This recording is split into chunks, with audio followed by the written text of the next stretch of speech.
สร้างบุญ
วัดพระธาตุดอยน้อยพันปีลดดีแคนตาลูปลำใหญ่กวางชนเรื่องชื่อลือไกลกลองใหญ่สืบสารประเพณีตื่นเจ้าขึ้นมายิ้มแย้มแจ่มใสทุกโศกโลกภัยหายไปหมดเสียก็ขอความนอบน้อมแด่พระรัตนตรัยอันมีพระพุทธพระธรรมพระสงฆ์เป็นสรณะตีปึงกราบแนบไต่ไหวสาถวายความเคารพมายังครูบาอาจารย์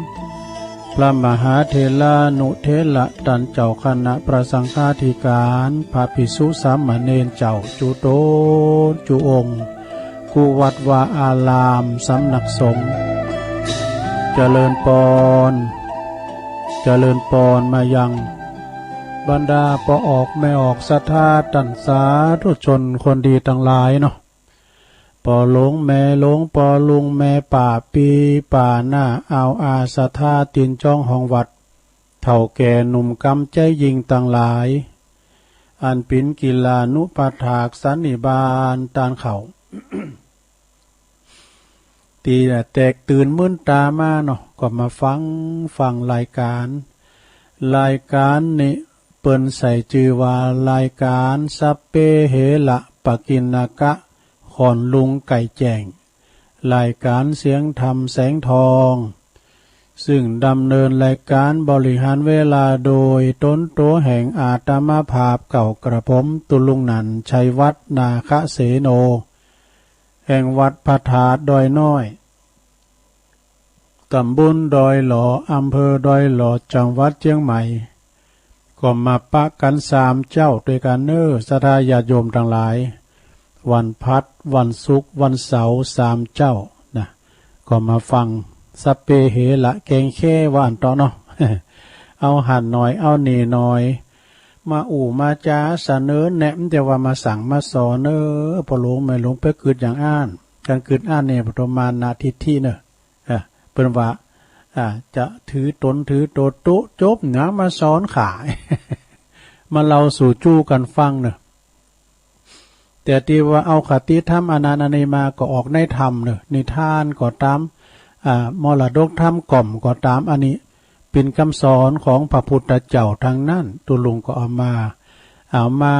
ว่าคือฟังนะไปว่าสั่งสอนศรัทธาญาติโยมทั้งหลายนั่นก็ฟังกันไปได้ยินแล้วเนาะสายตั้งโซนไต่ แม่เพลงเขาได้ฟังเพลงสักกัมเนาะกำลังมาดังนี่ก็แฮะเนาะก่อนอื่นที่จะได้เอ่ยไปตังสถานีวิทยุที่เปิ้นมีบุญต่อโสตประสาทหูเฮาเนาะตุลุงก็จะนำไหวพระเกินศรัทธาวันนี้เป็นวันพระวันศีลลงวันพระวันศีลว่าเก็บดอกไม้ละยะหักกิ่งโกลงมากิ่งกา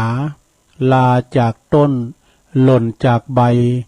ข้าขอเจิญไปนิพพานเสียเตอเจ้านิพพานเสียเตอเจ้า อันนี้เป็นการเก็บดอกไม้เนาะ วันนี้เป็นวันพระวันศีลเดิน10แฮม8ค่ำแล้วในสถานเด้อนะเดินศีลหน้านี่ก็เดินดับแล้วจากหันไปก็ทำกึ่งเด้อน่ะเนาะเข้าพรรษาแล้วนะเอาละเน้อสดาลงบางลงโอนแม่บุญพินเขาตึงลงตึงหลายตัวลุงจะสวดมนต์ว่าพร้อมกันแล้วก็ทวารไผที่นอนอยู่ก็มันต้องลุกก่อนเด้อนอนอยู่หั่นน่ะมันเจ้าอยู่ว่าในจิตในใจเอาก็ได้เด้ออะระหังสัมมาสัมพุทโธภะคะวาพุทธังภะคะวันตังอภิวาเท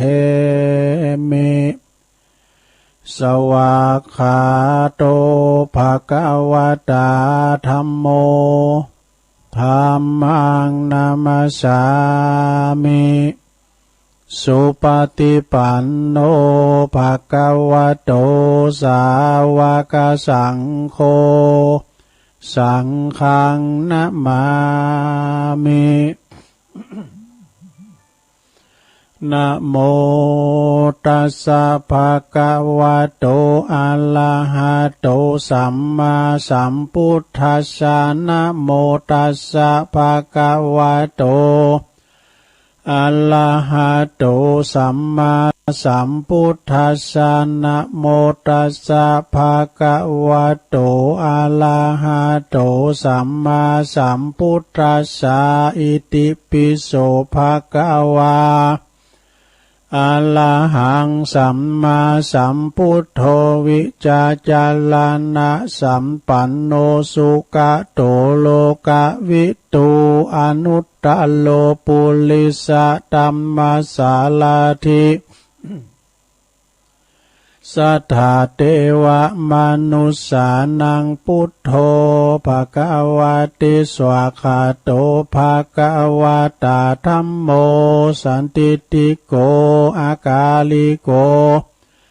เอหิปัสสิโกโอปันนายิโกปัจจตังเวทิตาโปวินโยหิติสุปฏิปันโนภะคะวะโตสาวกสังโฆอุจจุปฏิปันโนภะคะวะโตสาวกสังโฆยายาปฏิปันโนภะคะวะโตสาวกสังโฆสามิจิปฏิปันโนภะคะวะโตสาวกสังโฆญาติตังจัตตาลิปุริสยุคาเนอาทะปุริสปุคาลาเอสะภะคะวะโตสาวกสังโฆอาหุนายโยปะหุนายโยตักขินายโยอัญจลิกาลนิโยอนุตตลังปุญญาเขตังโลกัสสาติจายันโตโพธิยามุเลสกายานังนันทิวัตโนเอวังตวังวิจัยโยโหหิจัยสุจัยมังคะเลอัปปาลาจิตตปันลังเกสีเสปัทวิปกขันเลอภิเสเกสัปปะพุทธานังอากาปโตปโมทติสุนักกตังสุมังคลังสุปาภาตังสุโหติตังสุขาโนสุมุหุตโตจะสุยิทังพรหมจาริสุปัทขินังกายกัมมังวาจากัมมังปัทขินังปัทขินังมโนกัมมังปณิทิเตปัทขินาปัทขินานิกัตวานะละพันตเถปัทขิเนสัพพิติโยวิวัจจันตุสัพพะโลกโกวินาศตุมาเตภวัตวันตลายโยสุขีติกายุโกภวะอภิวาทนาสีลิสันนิจังวุตตาปัจจายโนจัตตารโอธัมมาวาทันติ อายุวันโนสุขังปะลัง เอาละเนาะศรัทธาญาติโยมทั้งหลายตัวลุงก็ได้สวดมนต์พุทธคุณธรรมคุณสังฆคุณขอคุณพระติตไหลลัตนะผ่านแผ่วพระแก้วเจ้าทั้งสามประการจงได้ดลบันดาลมาปกป้องคุ้มครองรักษายังครูบาอาจารย์พระสงฆ์องค์สามเณรเจ้าอยู่กับวัดกับวาเนาะมีความสง่าราศีงอกงามไพบูรณ์เผยแผ่สัจธรรมคำสอนขององค์พระสัมมาสัมพุทธเจ้าแล้วก็ขอคือมีขอปินเนอร์นาบุญเนาะศรัทธาได้สักการะปูชากราบไหววันนี้ก็เป็นวันพระวันศีลด้วยศรัทธาก็เหมือนกันเนอะมีสุขภาพพลานามัยสมบูรณ์แข็งแรงหน้าแดงแสงเฮอกินข้าวลำกินน้ำลุงเนอะยิ้มแย้มแจ่มใสปิยวาจาอู่โมนจ้าหวานเริ่มต้นดีตลอดวันนะไปโจมไปแซมไปสาม ยิ้มแย้มแจ่มใสเนาะยิ้มแย้มแจ่มใสเป็นกำลังใจสำหรับปอออกไม่ออกปอลงแม่ลงติดต่างติดเต้งไปวัดไปวามได้นะก็เอานำทำคำสอนเอาวิทยุปิ้นกูวันพวกนี้จะมาโทนความจำกิจกรรมในวันเสาร์นะเอาจะมีการโยงเข่าพระเจ้าโยงเข่าบาทมีการสูมาขันเกี่ยวตังสามเนี่ยกะนะไหวพระหับศีลหากันพวกนี้เป็นวันเสาร์เป็นวันกิจกรรมเนี่ยวันนี้เป็นวันศีลพวกเป็นวันเสาร์วันนี้เป็นวันศุกร์เนี่ยลงเนอะวันนี้เป็นศุกร์เอาเราเสาร์เอาหน่อยเนาะกันเนอะหนังสือมีไหนเดี๋ยวกันเนอะหนังสือนี่เบอร์ลายจือลายนามจำมาได้อาจารย์พระครูเป็นพิมพ์มาเนี่ยขอบคุณสถานีในเครือข่ายที่เปิดหับสัญญาณนำเอาธรรมะหรือว่าชงเวลาตอนเจ้าตี 3 ถึง 5 โมง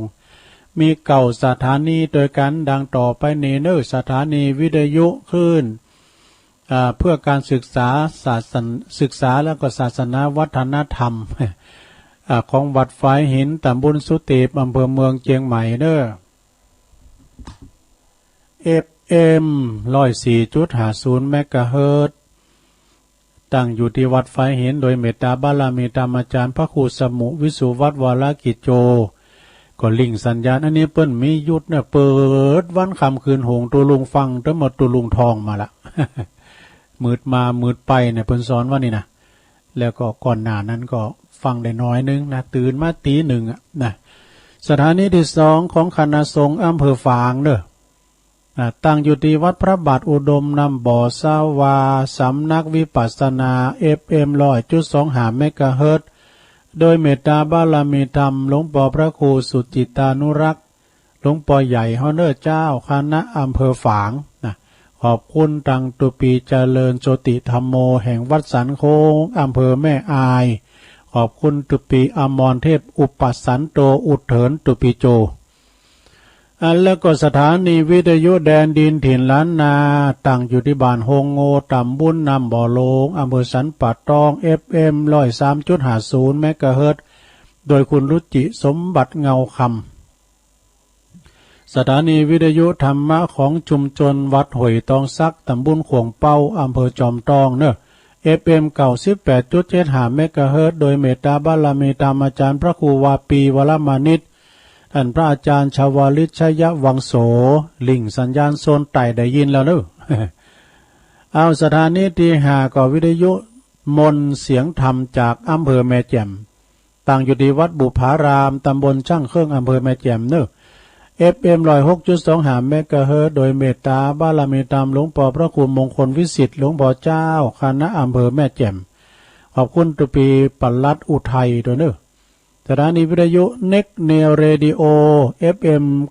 16.75 เมกะเฮิรตซ์ตั้งอยู่ที่บ้านจงตำบลทุ่งกวาวห้างหุ้นส่วนจำกัดอนุสรณ์เรดิโออำเภอเมืองปานจังหวัดลำปางสถานีวิทยุคนเหนือเขื่อนตั้งอยู่ที่บ้านดงดำอำเภอฮอดจังหวัดเชียงใหม่ FM 90.75 เมกะเฮิรตซ์เด้อ แล้วก็สถานีวิทยุเพื่อการศึกษาและพัฒนาอาชีพ Radio Network FM 103.00 เมกะเฮิรตซ์ตั้งอยู่ที่อำเภอเมืองปานอำเภอเมืองจังหวัดลำปางคุณอนุพงษ์ตาจีนะเนาะแล้วก็สถานีสุดท้ายสถานีที่9สถานีวิทยุRadio Network FM 99.50 วิทยาลัยเทคโนโลยีและการจัดการกฟผแม่เมาะลำปางโอ้ถึงมดถึงเสงนี่มีอยู่เก่าสถานีใหญ่ๆเนอะลงเนอะฟังกันจุใจก็ฟังกันไปลงทุนเพียงซื้อฐาน2ก่อนฟังกันเต็มเตียลงเนอะกันว่าเปิ้นมีเสพแบตเตอรี่ก็ได้ วิทยุนี่นะ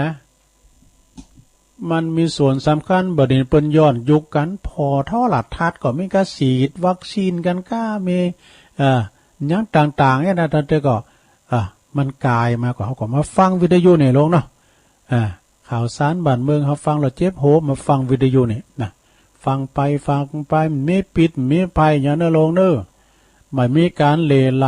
บ่มีการบอกบุญอย่างละนอกจากประกาศข่าวสารงานบุญ อันนั้นจะได้ญาติโยมทั้งหลายก็ฟังกันไปนะวันนี้ตุลุงก็มาปฏิบัติหน้าที่แต่เมื่อแรงบึ้ดมีเนอะตุลุงมีละเพราะว่าบึ้ดนี่ก็จะเป็นรายการของธรรมะของชุมชนของพันจันเน้นหลักปัญโยนันนะเพิ่นจะมาเข้ารายการก็โมนเนอะซะนะก็ฟังกันไปนะฟังกันไปวันนี้วันศุกร์คืนบึ้ดเกมน้ำมนต์เนอะลงเนอะเกมน้ำมอกน้ำมูลเกมได้สายศีลหลวงพ่อใหญ่จากเมืองฝางนะหลวงพ่อพระครูสุจิตานุรักษ์หลวงพ่อใหญ่เฮาเปิ้นจะได้สวาธยายมนต์นะสืบชะตาออนไลน์นะเปิ้นเต็ดน้ำเต็ดธรรมมังกาละสูตรก้านี่แล้วก็สวดสืบชะตาแน่นอกแน่นใจญาติโยมทั้งหลายฟังธรรมประกอบโมนแล้วก็สถาญาติโยมวันนี้ตุลุงก็เอาเกตธรรมในธรรมล่ะเป็นกรรมบักเก่าแล้วก็จะเล่าความหลังเอาไปใจให้มันได้ เรานิทานก็เดี๋ยวก่อนเดี๋ยวเอาคำคมแห่งล้านนาของแม่รัตนาแม่แดงของปครูอำนวยมาเล่าแล้วก็เกตธรรมเล็กๆน้อยๆวันนี้ก็เสาะหาธรรมนะวันนี้ว่าจะเตธรรมตุปีสมเพชก็แต่ในธรรมอยู่เหมือนกันนี่นะในธรรมเหมือนกันผูกกับสมาเตเนาะผูกกับสมาเตนำมรดกธรรมปืนเมืองนะเปิ้นบอกว่าเป็นกรรมบักเก่าในธรรมเหมือนกันเลยนะในธรรมภาษิตคนเมืองนี่นะเปิ้นว่าหมดงามมันหมักมันหมูลองพอลองซะนะหมดงามเลยนะลองเอาซองก่อนนี่มันมีคล้ายเป็นซองน้ำมันหมูนะตุลุงเคยมาซื้อนี่2 บาทก็50 ตังค์ไงนะก่อนน้ำมันพืชเนี่ยกุ๊กแก๊กเนี่ยมันจะมีลูกมีกันน้ำมันหมูน่ะน้ำมันหมูนี่นะเปิ้นเอาอันหอยปิ้นยายมันปิ้นย่อยลงมานี่เนาะเปิ้นมัดน้ำมันกัดก็เหมือนกันลักษณะเปิ้นใส่ปิดเนอะใส่ปิดแล้วเปิ้นมีตองมีตองหรือมีคอก้อยนี่ซื้อน้ำมันกัดมาใส่ก้มแล้วปรากฏพองอันนี้พองก็จุ่มลงแล้วก็หินใส่มันมีซีรีแล้วหูจักซีรีเหรอรถหูจักซีรีเหรอซีรีที่มันกุดมันเหลมแล้วก็ปากมันบานแล้วก็เปิ้นน้ำมันถอกใส่เอาไปซื้อน้ำมันกัดก้ายเนี่ยซื้อสีเศษก้าเนี่ยซื้ออย่างต่างๆมันมีดูแล้วก็ว่าน้ำมันหมูเอาซองควางไหนเนี่ยบุตรแม่อันมดงามเนี่ยมันยังมาหนักเนาะมดงามมันหมักมันหมูเนอะมันเป็นของกูกันโน่อย่างว่านั้นน่ะลงเอามาฟังครูบาอาจารย์ได้ได้เล่าก็กับบิดิโมนได้งูมันมากราบเขตนะงูมากราบเข็มก่อนนี่เต้ๆว่าตุลุงเขาเลี้ยงควายนะมันห้องไก่แหละเขาก็ฟังสีไก่เตี้ยวเขาได้เขาไก่ไปดีๆกะเขตนี่ห้องดังนะเขตนี่ห้องดังมันปิ้นกูกันเปิ้นมาถามว่างูมันกราบเขตหลวงโอนจะจ่วยไผพองก็ว่าเอาแสะมาโกกหัน เอาไม้มาแย่ๆมันคายน่ะจ่วยเขตเด้แล้วก็งูมันได้กินอย่างวันขำมันอาหารมันจะเข้าปากอยู่ล้อมมารอเนี่ยแล้วมันปัดออกปากเพื่ออะไรแล้วมันก็เกลียดนี้ แล้วก็สถาญาโยมทั้งหลาย แม่ใส่พินเป็นว่าทำอย่างจ้างเปิ้นเปิ้นมาปะกันแล้วพอเป็นพิศนาเหมือนกันเปิ้นมาปะกันแล้วมันจะได้มาปะกันง่ายๆเปิ้นมาปะกันแล้วเอาจะหมดกรรมหมดเวรกันไปเนี่ยเพิ่นว่ากันไปเป็นอย่างนะอางูกาบเขตนี่นะแล้วก็ตีตุลุงทองว่าก็ไปทำอย่างนึงอันนั้นก็จี้ซ้ายจี้ขวาโอ้ยไหนก็ได้ ที่แรกเนี่ยเพิ่นจะไปเพิ่นเมาเหล้าให้หน่อยเนาะจะไปจอมเบ็ดไปซอให้เขตไหนก็ปะไปรูเอาเขตเอาปากงู โกเขตโกงูเขตบีเอาเหล้าทอกใส่ปากให้หน่อยแต่หันมาเนี่ยงูเมาเหล่ามันนึกไปมันซื้อดอกกดงงกดงังตุลุงทองมานะปวดตัวเป็นนางกุ่นเต้นอุ่นนั่นนี่ได้ก่อนแนบไปจี้ผักซ้ายจี้ผักขวาเนี่ยโอ้ยนี่ก็ได้เลี้ยวพอกดที่ผมสั่งพี่มางูตัวนั้นกาบเขียนมาแลกกินเหล่าตุลุงทองเป็นวาเป็นโมนนะเนาะอมตะได้เดี๋ยวมันได้ยามเนาะปวดตัวเข่าท่าด้วยความหน่อยเลยไปกาบเขียนมาแลกกินเหล่าเหตุผลนะศัตรูมักใส่โตดนะลงเนอะศัตรูเนี่ยนะศัตรูเนี่ยมันใจปิ้นที่หักตัวมันอิสาลิษยาปองไล่เฮานะพยาบาทปองไล่มันเบื่อเฮาได้ดีนะศัตรูเนี่ยนะเดี๋ยวนี้ศัตรูมีเปิดเปิดเดินนะลงเนอะศัตรูมันผอมหันนะก็ระวังใส่กากใส่หน้ากากาจะไปตกนะลงเนอะนะขี้โกรธมักเสียของเนอะก็ลองมันโขดมันเกลียดมาลงเต้นผ้าก่อควางเต้นเนาะควางน้ำตุ่นในคอกุดหมดโทสักขินะไฟดูมันเผาผลาญการขี่โขดนี่นะจักตอกก็เซียวหมดเตียวลูกนี้ก่อนเนอะ เตียวลูกนี้ไปไกลๆก่อนมันมายหายโขดแล้วก็กอยมาให้เราเนาะมีขันตีคนจ้องห้องมักเสเปิ่นมักบ่มีเปิ่นคนจ้องห้องดูหญิงยาโซนี่มีไผโคบมันอุดรคุณบ่เรียนบ่เปลี่ยนเนี่ยเปิ้นจังสลิดคนมีความพิษทำหน้าโศกหน้าเศร้าก็ได้กันเนาะขี้เหล้านี้มักอาหารนะเหมาะขี้เหล้านี่มักของแก้มมักอาหารน่ะแม่มานมักสุ่มนี่แม่มานนี่มักสุ่มกินสุ่มติ๊กคนเฒ่านี่มักขี่จมเหือลูกเหือล้านจ้างว่าไปจุ่มไปแซมนะลงเนอะจะไปจุ่มไปแซมตุลุงวามเจ้าว่าเฮ้ยลุกมาตอนเจ้ายิ้มแย้มแจ่มใสทุกโศกโรคภัยหายไปหมดสิ่ง เนาะอาจจะไปจมจะไปขี่บนจะไปจมจะไปแซมนี่นะแต่มันก็ขั้นเฒ่ามานี่มันแต่ปิ้นไปนะมาขี่จมขี่แซมพอตัวเก่าห้องนี่แล้วนี่เนาะตัวลุงเนี่ยมันมีไผจมมือไผจมสามหมดตัวเก่าสามหมดตัวเก่ามันได้เกิดมาอยู่หื้อคนเฒ่ามักขี่จมหือลูกหือล้านแล้วก็คนขีดจิขีดตังมักบ่มีปืนป่องก็ได้กันเนาะกินทั้งปืนไหวทั้งตัวขีดจิขีดตังนี่เนาะมือก้าวนี่มือปึกเปิ้นจกก็โตจ่ายเนาะเปิ้นจกโตจ่ายแต่ว่าเปิ้นไปที่ไหนไปด้วยกันเปิ้นปิ้นรถเฮาปิ้นน้ำมันเฮามีรถนี้ซื้อน้ำมันใส่นี่รถเปิ้น มันต้องแปลงใจหากันเนาะคุณมักนุงมักหย่องบ่มีเงินก็เตะกันเนาะแฟชั่นได้มาก่อนนุงหมดมันไม่มีเงินเนาะเอาเงินเอาคำไปถลุงเฮ็ดที่หันโมดสตามักนุงมักหย่องนี่นะแฟชั่นได้มามือถือมาหมายได้แล้วไว้เป็นเนี่ยนะรถรุ่นใหม่วีโก้ลีโวมาทำแล้วเป็นอันเนี้ยอย่าทำโตเหมือนตามสังคมความล่มจมจะมาถึงเป็นว่านะอันเปิ้นมีก็ใครได้โกเปิ้นล่ำเปิ้นเลอโกเลอพี่น้องเจ้าบ้านนี่นะเนาะต่อไปหลง การเปิ้นบ่เจิญก็จะไปโฮมนี่เปิ้นเจิญไปโฮมเปิ้นเฮามีบัตรเจิญเนาะเปิ้นเจิญเปิ้นบอกหอมต้องไปนะเตอเปิ้นเอาหลายเปิ้นเยี่ยมหลายเอากะปีกะน้องกันเฮาไป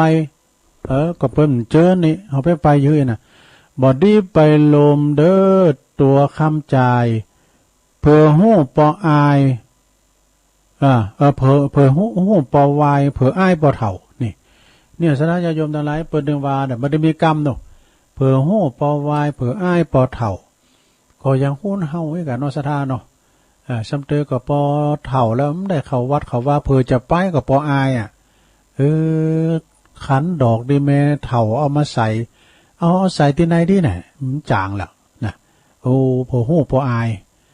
เปิ้นใส่ขันเกี่ยวทั้ง3 กรัมบ่มีจะฮือฮานะสุโขโหมา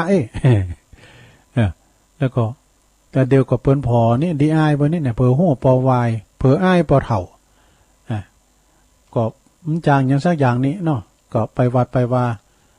เอาเปิ้นไปเกณฑ์สังเกณฑ์สังเอามาเกณฑ์สังเอาลุงมาเกณฑ์สังยกกกเขาตุเนี่ยตุผมจะพูดก็มาแต่คุณกรรมเหรอเนาะยกคืนนิ้วเตี้ยก็เลี้ยนใส่พวกเขาตุถึงเดี๋ยวยกกกเขาตุมาวัดก็บ่เขาเนี่ยเพราะว่าวัดว่าบ่เขาศูนย์เปล่ามองได้เด้อเนี่ยมาสังเกตนะสดาญาโยมทั้งหลายเนาะวัดวาอารามนี่เป็นจุดศูนย์กลางนะพอหรอจิตใจไผสูงจิตใจไผต่ำที่เปิ้นเขาวัดเขาว่านี่จำเตอก็การเปิ้นไปหาเสียงการเปิ้นหวังผลการที่ว่าจะเป็นผู้ปกครองไปต่างไหนนะถ้าเขาวัดเขาว่าดีเขาดึงเอา เนาะถ้าเขาวัดเขาว่าเนี่ยมันกินไปกึ่งแล้วหรอนะเขาวัดเขาว่าอูจ้าปรึกษากับตัวเจ้านะเอาใจใส่ตั้งวัดตั้งว่าเพราะว่าปิ้นของส่วนโลมองหำองเฮนก็อนามัยก็นะกินโตปินกันโตปินนายหือหักหมูนี่ปินนายก็หักลูกน้องปองปายอยู่อย่างได้กินอย่างได้ก็ต้องหักหมูลูกน้องหักหมูปิ้นปูหือหักหลานนี่ปิ้นนายพาหือหักป่าปิ้นเจ้าฟ้าหือหักเจ้าเมืองปิ้นองค์เหลืองอย่าไปกึดการบ้านองค์เหลืองอย่างตุลุงคนนี้กันเนาะไปกึดการบ้านตัวขี่ข้านอย่าใจหานขี่ข้านตัวบ่ช้ำนานจะไปโอดหู้ตัวมจางเนี่ยไปเยะไปไก่เนาะตัวบ่หู้อย่าอาสาก็ห้อมหู้นี่จะไปอาสาเป็นก้ำบักเก่านะลงเนื้อเขาจะอธิบายก็จะยาวนะเป็นบัณฑิตตานักปราชญ์อย่าละขาดปิ้นเตาเนี่ยปิ้นเตานี่มันปิ้นสังในธรรมมันจะมีนะปิ้นเตาเนี่ยตัวลุงก่อนจบอาธาบาลีเนาะบุญจะถามหลวงโอนก่อนปิ้นเตาเนี่ยปิ้นโตปิ้นเถาเนี่ยมันใจก่ะอย่าละขาดปิ้นเตาหันคุ้นเมาอย่าไปไก่ลงไปไก่มันกันตามมันลึกลักนะชัมพองนี่มันคุณมันเหมือนกันดูการเมาเหล่าคำเตือนนี่เอาไม้จี้ตาป้อมแผลบนะแล้วเวลาเมาเหล่ามันนี่ปุตโตนี่แล้วแป๊ดเนอะนี่แล้วแป๊ดพองก็กินเหล่าแล้ว3 คืนหงเพื่อว่าเลือดนกจอกมันดึงจับ3อยู่ฮะ3อยู่ฮะนี่แพ้มได้รับได้นอนละถ้าเดินกับเลือดนกกะแก่ค้างอยู่คืนหงของกูเอาไปนอนในศาลาในวิหารก็ตามในโบสถ์ก็ตามเนี่ยฟังแล้วนกกะแก่มันจะอยู่เป็นโซกโดมันค้างแล้วก็ต่อไปโยมหันคุณเมาอย่าไปไก่หันคุณใบจะไปจ๋าหันคุณไก่จะใบจะคุณใบเนี่ยแบะนะไปเฮนปากไปเนอะเป็นข้ามมะโพชะแก่บานนะโพชกาแก่บานปิ้นแก่บานก็อย่าขี่ข้านการลงนะอย่าขี่ข้านการลงคุณปันโปงน้อยใหญ่นะคุณปันโปงน้อยใหญ่อันอยู่แดนไก่อันอยู่ไก่แตนตนกังวลอ่วงของใจใส่ปีใจใส่นอนดังปีน้องวงใหญ่นี่ปโลงนี่เพิ่นมีน้ำใจนะซะนะ ปกครองคุณตึงบั่นเวลามีเกิดมีทะเลาะวิวาทกันก็ไปเคนะไปเคแล้วไอ้ที่ปโลเนี่ยนะบ้าก็ถือเจ้าถือหน้าได้ขึ้นลงขึ้นศาลนั่นน่ะป้ากันใหญ่นะเม้ย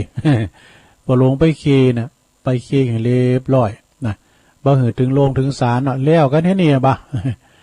อย่ามีใจประมาทนี่กาดจะไปตกแน่มันล้ำกับมันเดิมละอย่ามีใจประมาทอย่าได้ขาดเสียศีลอย่าตีกินลูกหอกอย่าได้ออกเสียธรรมดูกรรมดีๆเท่านั้นนะซะนะการเวลาเขาแปรนะไปจัดไกลแหละมกทำผูกอ่ะ ย่ำแยงปอแม่เนี่ยตั้งเท่าแก่ตาหน้ายเนี่ยโอ้ปอแม่ปิ้นเจ้าปิ้นหน้ายเนอะสัทธาญาโยมเวลาเปิ้นรับเปิ้นนอนเฮาลูกมาโมเจ้าก้อยย่อก็ยอมก่อนนั้นมันเฮินไหมเฮินแป่นเนาะ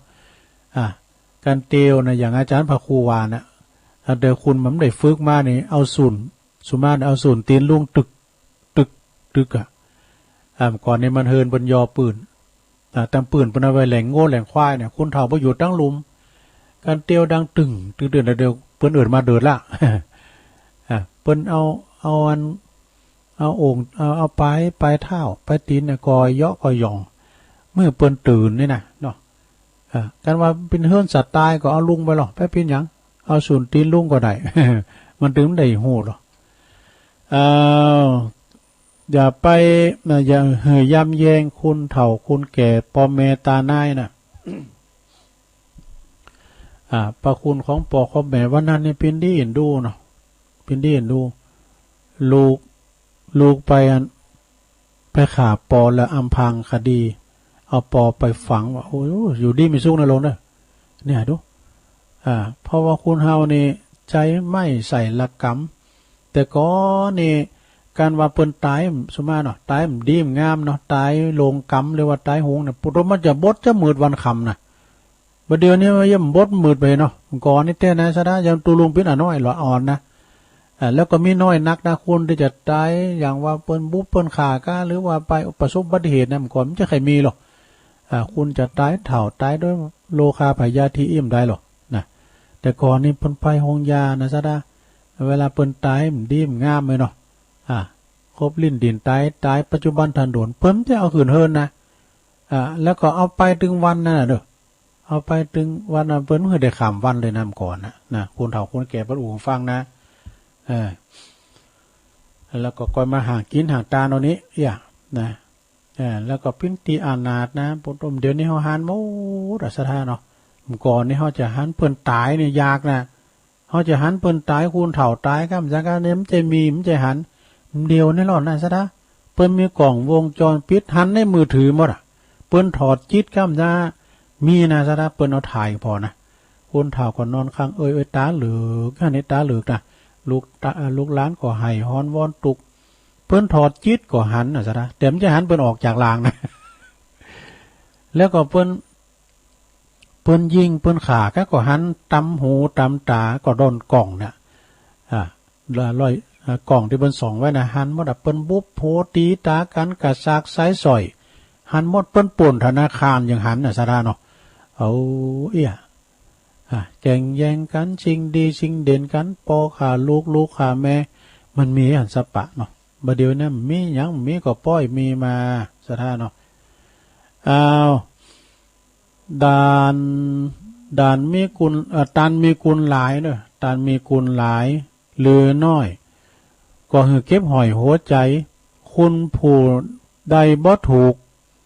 เกิดเป็นลูกทรปีเนี่ยลูกทรปีนะขาปอดาปอตีแม่ปอแม่เนี่ยซัมเตอร์เนี่ยต้องเป็นขาลูกก็มีนะลูกเทวดาลูก เดินนะลูกจะกินยังหิหามาได้กินหมดนะอย่างครูบาอาจารย์ก่อนอย่างตุลุงเขาเป็นนักเรียนในโกคู่หรอนะโกคู่เดี๋ยวนี้ทั้งเดินนะคู่เดี๋ยวงอนักเรียนนะเนาะพ่อแม่ก็เหมือนกันแหละก่อนเนี่ยเขาโกปอกโกแหม่เดี๋ยวนี้พ่อแม่เดี๋ยวงอลูกเนาะ เกิดเป็นลูกทอละปีลูกกาสีต่ำจ้านะลูกกาสีต่ำจ้า จากำด่ามันด่าดูลูกเทวดาใบบอดห้องนี้ด่าปอด่าแม่นี่มอกน้องนี่นะก็ย้ำคือจะมาฮอดเปิ้นเล่งใหญ่หน้ากาบ้านมาบุตรออมเปาะออมปล่อยนี่นะอันเตก็ปอเปิ้นว่าฮู้บุญฮู้คุณเปิดในวันนิมิตตังสาธุรูปานังไผแต่กัตตัญญูกัตตัญญูจะฮู้บุญฮู้คุณหรือพอที่เนี่ยนะความกัตตัญญูบุญคุณของปอของแม่ก็เดียวเจ้าเราในทานเลิงเปิ้นว่าเลิงอย่างกับบุญลุดเล่งแม่นะคือจือนันทบัณฑิตนี่นันทบัณฑิตนี่เล่งแม่เนาะพิจารณาก็ยาวพอสมควรเนี่ยก็เดี๋ยวจะเล่าฟังในลงนะแล้วมี2เรื่องกันนะนิทานนะเพราะว่าวันนี้ไม่ได้เตะธรรมเนาะเอาเบ็ดแต่เล็ดมาว่าไปเนาะผูกไปว่ากันเรื่องน้ำเรื่องธรรมมรดกธรรมปืนเมืองนี่นะบ่เกิดหุ่นบ่เกิดหลอดหันกุ้นปอแม่นะด่าปอด่าแม่อันนี้นี่เปิ้นว่าอาวชาตบุตรด้วยค่ะอนุชาตบุตรด้วยค่ะที่มันบุตรติมดีแล้วก็อันด่าปอตีแม่อันนี้มันลูกตีเป็นลูกเทวดาปางไปลูนเมอซ้อยยอมกากาดก่อยวำวายนี่มันถ้าไพ่พระทำกับปอกับแม่ทำกรรมกับปอกับแม่นะกรรมมันจะตอบจัดหนาดูมันตอบจัดนี่แล้วสนาจะโยมลงพอหรอถึงหันเป็นตัวอย่างนะเอาพอแล้วลูกปอนนั้นแม่นะอุ้ยบ่ได้ดิบได้ดีคือยามมือหอมก่อนนะคำปอคำแม่อีน่ะเนาะคำปอคำแม่ด่าปอตีแม่ปอแม่เปิ้นเสียงบุญตายไปมันก็เกิดไปแต่งแต่งงานมีลูกมีเมลูกมันมาคำมันแล้วเนี่ยมันติดซอยหอยตามนะกรรมมันมาเต้นจัดเนี่ยด่าปอด่าแม่ต่อใดน้ำตาปอแม่ตกยศเนี่ยนะมันจะตกกับลูกมัน10 ยศก่อนนะเนาะมันตอบแทนกันเป็นกรรมเตี้ยนโหจะโหลดนะเนาะสถานเนาะปอแม่นี่ถือว่าเป็นผู้มีอุปการะคุณอันยิ่งใหญ่นะเป็นทุลภบุคคลหาได้ยากแต่ภายที่มีปอมีแม่ก็พอเปิ้นใจใส่เปิ้นดีๆเนอะก็เดี๋ยวจะก็เดี๋ยวจะเล่าเรื่องบุตรผู้เลี้ยงมารดาเลี้ยงแม่นะยอมกัดก้อยวำวายเปิ้นว่าอยู่บ้านตันจะหนิ่งดูได้ปั่นโง่ปั่นควายหือลูกตันหลินมีแปลว่าสีสายปิ้นสินสีสายปิ้นสินแปลงเตี้ยนปูจ้านี่แปลงเตี้ยนปูจ้านะอโลคยาปะละมาลาภาความบ่มีโลกนาวาปิ้นโจกลาบอันพระเสริฐแต่กันเนาะลงเนาะภัยมีโรคภัยไข้เจ็บนี่นะสาญาโยมปิ้นอันโจกอันพระเสริฐแต่นะเจ็บปิ้นยินอุ่นนี่เปิ้นเจ็บเนื้อจะตายเปิ้นปิ้นยังไงนะเคยไปโฮงยุกโฮงยาปิ้นบุญเก่าแต่จัดแล้วปังหลังแต่ปิ้นหมอยาหักษาคุณกะว่าคุณเฮาเจ็บปิ้นมีพยาธิอัมพาตดีที่สุ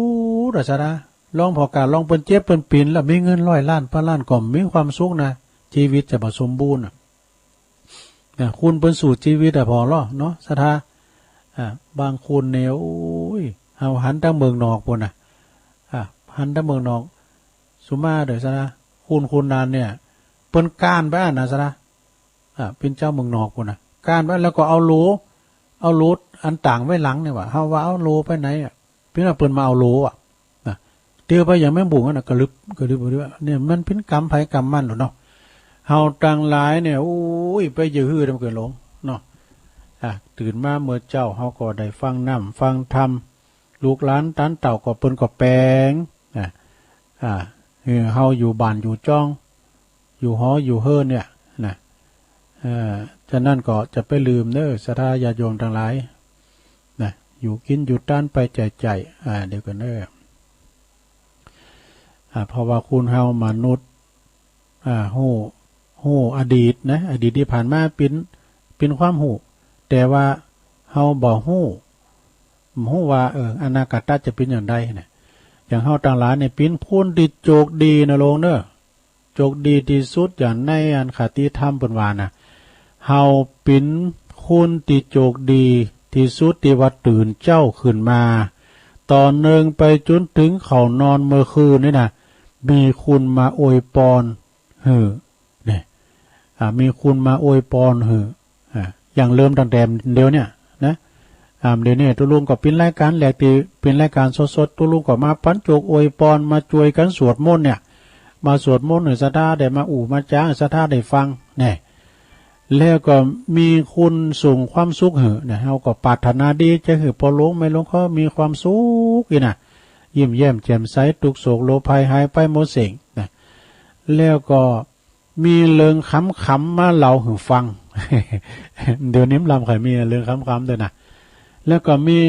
มีความหู้มาฝากด้วยเนี่ยเป็นความหู้อย่างว่าบอกตำ5 ยาก็เป็นความหู้นะลงเนาะมีธรรมะมาเนี่ยเอาธรรมมาติดพองก้าเอาขอคิดขอทำนะหรือว่าเอาคำคมแห่งล้านนาก็เอามามาจ้างจะได้ฟังกันเนี่ยนะที่จริงเป็นหูแล้วเฮากันแล้วก็มีขอคิดมาเตือนนะมาเตือนเนี่ยก็อย่างนี้กันไปไหนมาไหนเดี๋ยวนี้มันบ้านเมืองเฮาเดี๋ยวนี้มันคือว่าคุณตกงานหลายเก็บพอของได้ที่มาอยู่พื้นตารางกลางโขงพอดีๆเนี่ยอันใดเด็ดเป็นสูบน้ำก้ามสังกาเนี่ยเขาก็เก็บเฟดไว้ดีๆพอคุณมาเดือนนี้ตกงานหนักนะซะเนาะเขาก็หินดูบนแต่มีขอคิดมาเตือนนะลงเนอเตือนไว้นะพองในเปิ้นสูบน้ำอยู่แต่ตกกลางวันมาปิกมากินขอตอนปิกไปมิดแล้วสะท่ายาโยมเนาะมาพอเปิ้นลักขโมยกันก็หันกำหูกำตานะลงมาพอในกล่องในวงจรปิดวันนั้นกำลังจอดรถเคืองไปแล้วเข้าไปในห่างเนาะแล้วมันนั้นมาเอาขเจ๊ที่ไหนมาสอดแล้วก็ชัดตัดรถไปเลยตรงหน้าตรงตามันไปมันออกมาหารถก่อนเลิกกับมีไหนให้รถก็มันไปสุดดำแล้วเนี่ยใช่ไหมมีขอคิดมาเตือนมีเปินมาโจรคุยอย่างตุลุงมาโจรโจรคุยเนี่ยใครรับก็รับไปเนอะลงเนอะมีเพลงมาหือฟังบทรู้เพลงมาหือฟังเพลงเอกก็มีวะแม่ไพ่บานขวางขอฟังเพลงเอกหน่อยเนอะก็ฟังเพลงไปผมพูดก็เปิดทำให้กับนอกสถานการทรงตุลุงเนี่ยฟังเพลงเก่าลงเนาะมี2 อย่างเนอะมาฟังจ้าป้าไซมาฟังเพลงนี้กะเพราะว่าอาจารย์พระครูวิสุวัตรเปิ่นหูใจแล้วหูใจคนเฒ่าเปิ้นฟังเพลงย้อนยุคสมัยปอยเมเขาเป็นอันเหล่าเป็นบ่าวเป็นสาวนะเอาเพลงย้อนยุคมาเรามาเปิดฟังก็มนอกมนใจนะลงเนาะมีเพลงมาให้ฟังมีหนังมาให้ดูนี่แล้วก็ทุกอย่างลงทุนเพียงนิดหน่อยซื้อฐาน2 ก่อนนะลงไปขี่จียื้อฐาน2 ก่อน20 บาทนะกะเนาะฟังได้เป็นเดิน2 เดือนปุ่นนี่แต่อีแม่ไหลที่ไหนก็แบบได้ยินตู้มันจะได้พินว่าฐานตัวมีนี่เปลี่ยนฐานเนี่ยเนอะอันอย่างที่ว่าเปิ้นใส่เอาอันเนี่ยแบตเตอรี่มาแปลงดูก่อนไอแกนเนี่ยแกนศักดิ์สอนนรสิงห์เนี่ยเปิ้นแปลงให้ตัวลุงดูถ้ามาตัวลุงมาอยู่ด้วยหน่อยใหม่ๆจัดรายการใหม่ๆดีอยู่ลูกดีอยู่หั่นดำเดียวได้เสียงสตั้งสักบาทมันจะเปิงนะเอาอันแทนชาติของโทรศัพท์เนี่ยนะเปิ้นต่ออย่างได้พวกเปิดว่าเนี่ยวันค่ำคืนหงมันจะเปิงไฟหรอกแล้วก็เพราะว่าเฮามีเปินตีดีนั่นเองนี่ขอบคุณมากขอบคุณเปินทุกคนขอบคุณตีหือมีวันนี้นี่แล้วก็ขอบคุณตีได้มาพบมาปะกันขอบคุณตีเฮาได้มาปิ้นเปินกันได้หู้ได้หู้หันได้เล่นหู้ได้เห็นหู้แล้วก็ได้จดจำสิ่งตีดีๆขอให้เฮาได้เป็นกัลยาณมิตรดีๆต่อกันตลอดไปแม่จะบ่ได้ปะเจอหน้ากันทุกวันก็ตามนี่จบ อันนี้มาแสกันดูกำบะเก่าย่ำแล้วเด้อลูกกำแสงเจ้าก็ของงานคุณแม่ทองคำพรหมมินเนาะอโลคยาปรมาลาภามเจ้าถึงเนี่ยเนาะเปิ้นว่ากำไม้ในกำมันลูกนัก หน่วยมันนักก่อนนักกิ่งคุณเฮาก็เหมือนกันกำกึดยิงก่อนนักใจนะกำกึดยิงก่อนนักใจนะแล้วก็ตุนไม้ตายพอลูกเนี่ยตุนไม้ตายพอลูกมีอย่างของสดาญาติโยมเก้ากุยนี่ก็ตายพอลูกดูเนี่ยเก้ากุยเก้าล้านเนี่ยนะล้านนี่ก็เหมือนกันนะล้านที่เปิ้นเอาใบไปเขียนทำนะล้านอยู่หน้าวัดก็ดีน้ำใจเฮาเนี่ยมันไข่มันดอกมันหน่วยซากน้อยแหละเก้าล้านนี่มันคุมมันกว้างย่าหุมดีแล้วก็ใบมันจะหลุนถึงวัน แล้วก็เก้ามันก็ใหญ่ด้วยตาลลุ่มได้การแล้วว่ามันออกจอออกหน่วยมาแล้วนะเก้ามันตายแม่มันตายแล้วนี่เก้าที่มันลูกขาแม่เนี่ยมีหยังพองลูกขาแม่มีเก้าลานเก้ากุยเก้าหยกนี่ครับเนาะแล้วหยังแถมเนี่ยมีหลายอยู่ก้า อันนี้เป็นว่าลูกเกาะลูกกำลูกกุยนี่ลูกทอละปีดอกการมันออกปีมาเนาะออกปีมาก็จะปิ้นหน่วย ก็เขาก็ปอดแล้วปอดเอาหน่วยมาแล้วจำเด็กก็หมอหน่วยเอาปีมายื้อเอามาแกง12 เดือนใส่ผักละน่ะพอก็เอามากับน้ำพริกปลาพอก็เอามากับอันเต้าเจี้ยว พอก็เอาปีมันมาเอามายื้อใส่ขนมสินเนี่ยมันมีหรอกเนาะสถา เนี่ยเกากุยมันมีดีหลายอย่างนะเก้ามันก็เอาซอยหือหมูมันก่อนในบุโรซอยหยก ซอยหยกหือหมูก้าแล้วก็เอาไปปักตุนผ่าป่าก้าแล้วเอากาบมาแป้งสะโตงก้าเอาเก้ามาแป้งเต้าตังสีมันมีหันหมดลูกคุณงามความดีของเก้ากุยเนี่ยนะเนาะใบมันก็เอามาห่อคล้องยังก็ได้เอามาหยอดมันก็เอามาหนีดเอาเป็นตองโมลี ยอดตองนะแล้วก็โหกล้วยเนาก็เอามาใส่เฮิรนหมา เนี่ยมันมีกูอย่างนะสถานเนาะเอามาปักตุ่นผ่าป่าก้ามสังกานี่ได้หมดเนาะตุ่นกล้วยนี่นะโอ้ถึงไหนอ่ะ ตุ่นไม้ตายพอลูกนี่เป็นเก้าล้านเก้ากล้วยอันว่าคุณจักดูถูกเพราะบ่มีพยาปัญญาจำพองก็มีพยาปัญญาก็เปิ้นดูถูกดูแควนก็ยื้อมันได้ทำได้เห็นหรอกเนาะเปิ้นวันนาไก่กว้านนาไก่กว้านกว้านพะเยานะกะเนาะแล้วก็อันว่าบ้านไก่วัด บ้านไก่วัดถึงมีโดยสถาญาติโยมทั้งหลายเนาะที่จริงนี่ก็ไก่วัดน่ะดีที่สุดเวลาไฟใหม่ไต่ลามก้ามสังกาเนี่ยคุณไก่อย่ามาถึงก่อนโลกเนาะบ้านไก่วัดไม่ปัดหลังคาเขาก็ว่าไม่ปัดหลังคาเนี่ยเคยมีหรอกก่อนกุฏิดันอยู่อันมันอยู่พื้นเก่าใหม่แล้วอันนี้มันจะปัดแล้วมันอยู่พื้นเก่าใหม่ก็ยินได้มันเป็นบ้างแดดบ้างลมนะแล้วก็ฟักมากะก็มันขี้เล็กนะฟักมันตัวตกลงมามันตกใส่หลังคาอย่างพ้นควางก็มีท่านชิดสัมภาษณ์เนี่ยดังเจ็ดแหงอันนี้ก็เป็นหลังคาบ้านไก่วัดหลังคาไม่ปัดหลังคานะ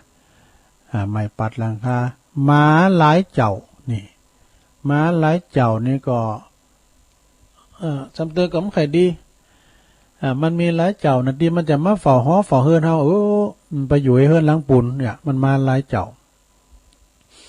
เข่าลายเยี่ยเนี่ยเข่าลายเยี่ยนี่เนี่ยแล้วเข่านั้นจะกะเมลายคุด แล้วก็ตุนหลายบาทนี่ตุนหลายบาทก็ตุเจ้าเนาะมีหลายบาทหลายเฮือนเนี่ยเปิ้นกาวตานว่าบดีวะนี่เปิ้นกาวตานว่าบดีเนาะก็เดียวกันเนอคอยโทรมานะต่อไปสดาญาติโยมทั้งหลายตุลุงก็กาเอานี่มาหำนี่จัดมึนแล้วเนี่ยเดี๋ยวเอานิทานมาเลยเนาะตุลุงถ้าเรานิทานก็ยาวอาละมันก็น่า2 เรื่องกันนี่เรื่องเส้นเรื่องนึงเรื่องยาวเรื่องนึงวิทยุตังนอกดักทำแล้วเฮ้ยได้ยินก่อนเดี๋ยวกันเนอวิทยุตังนอกดักทำแล้วดังอยู่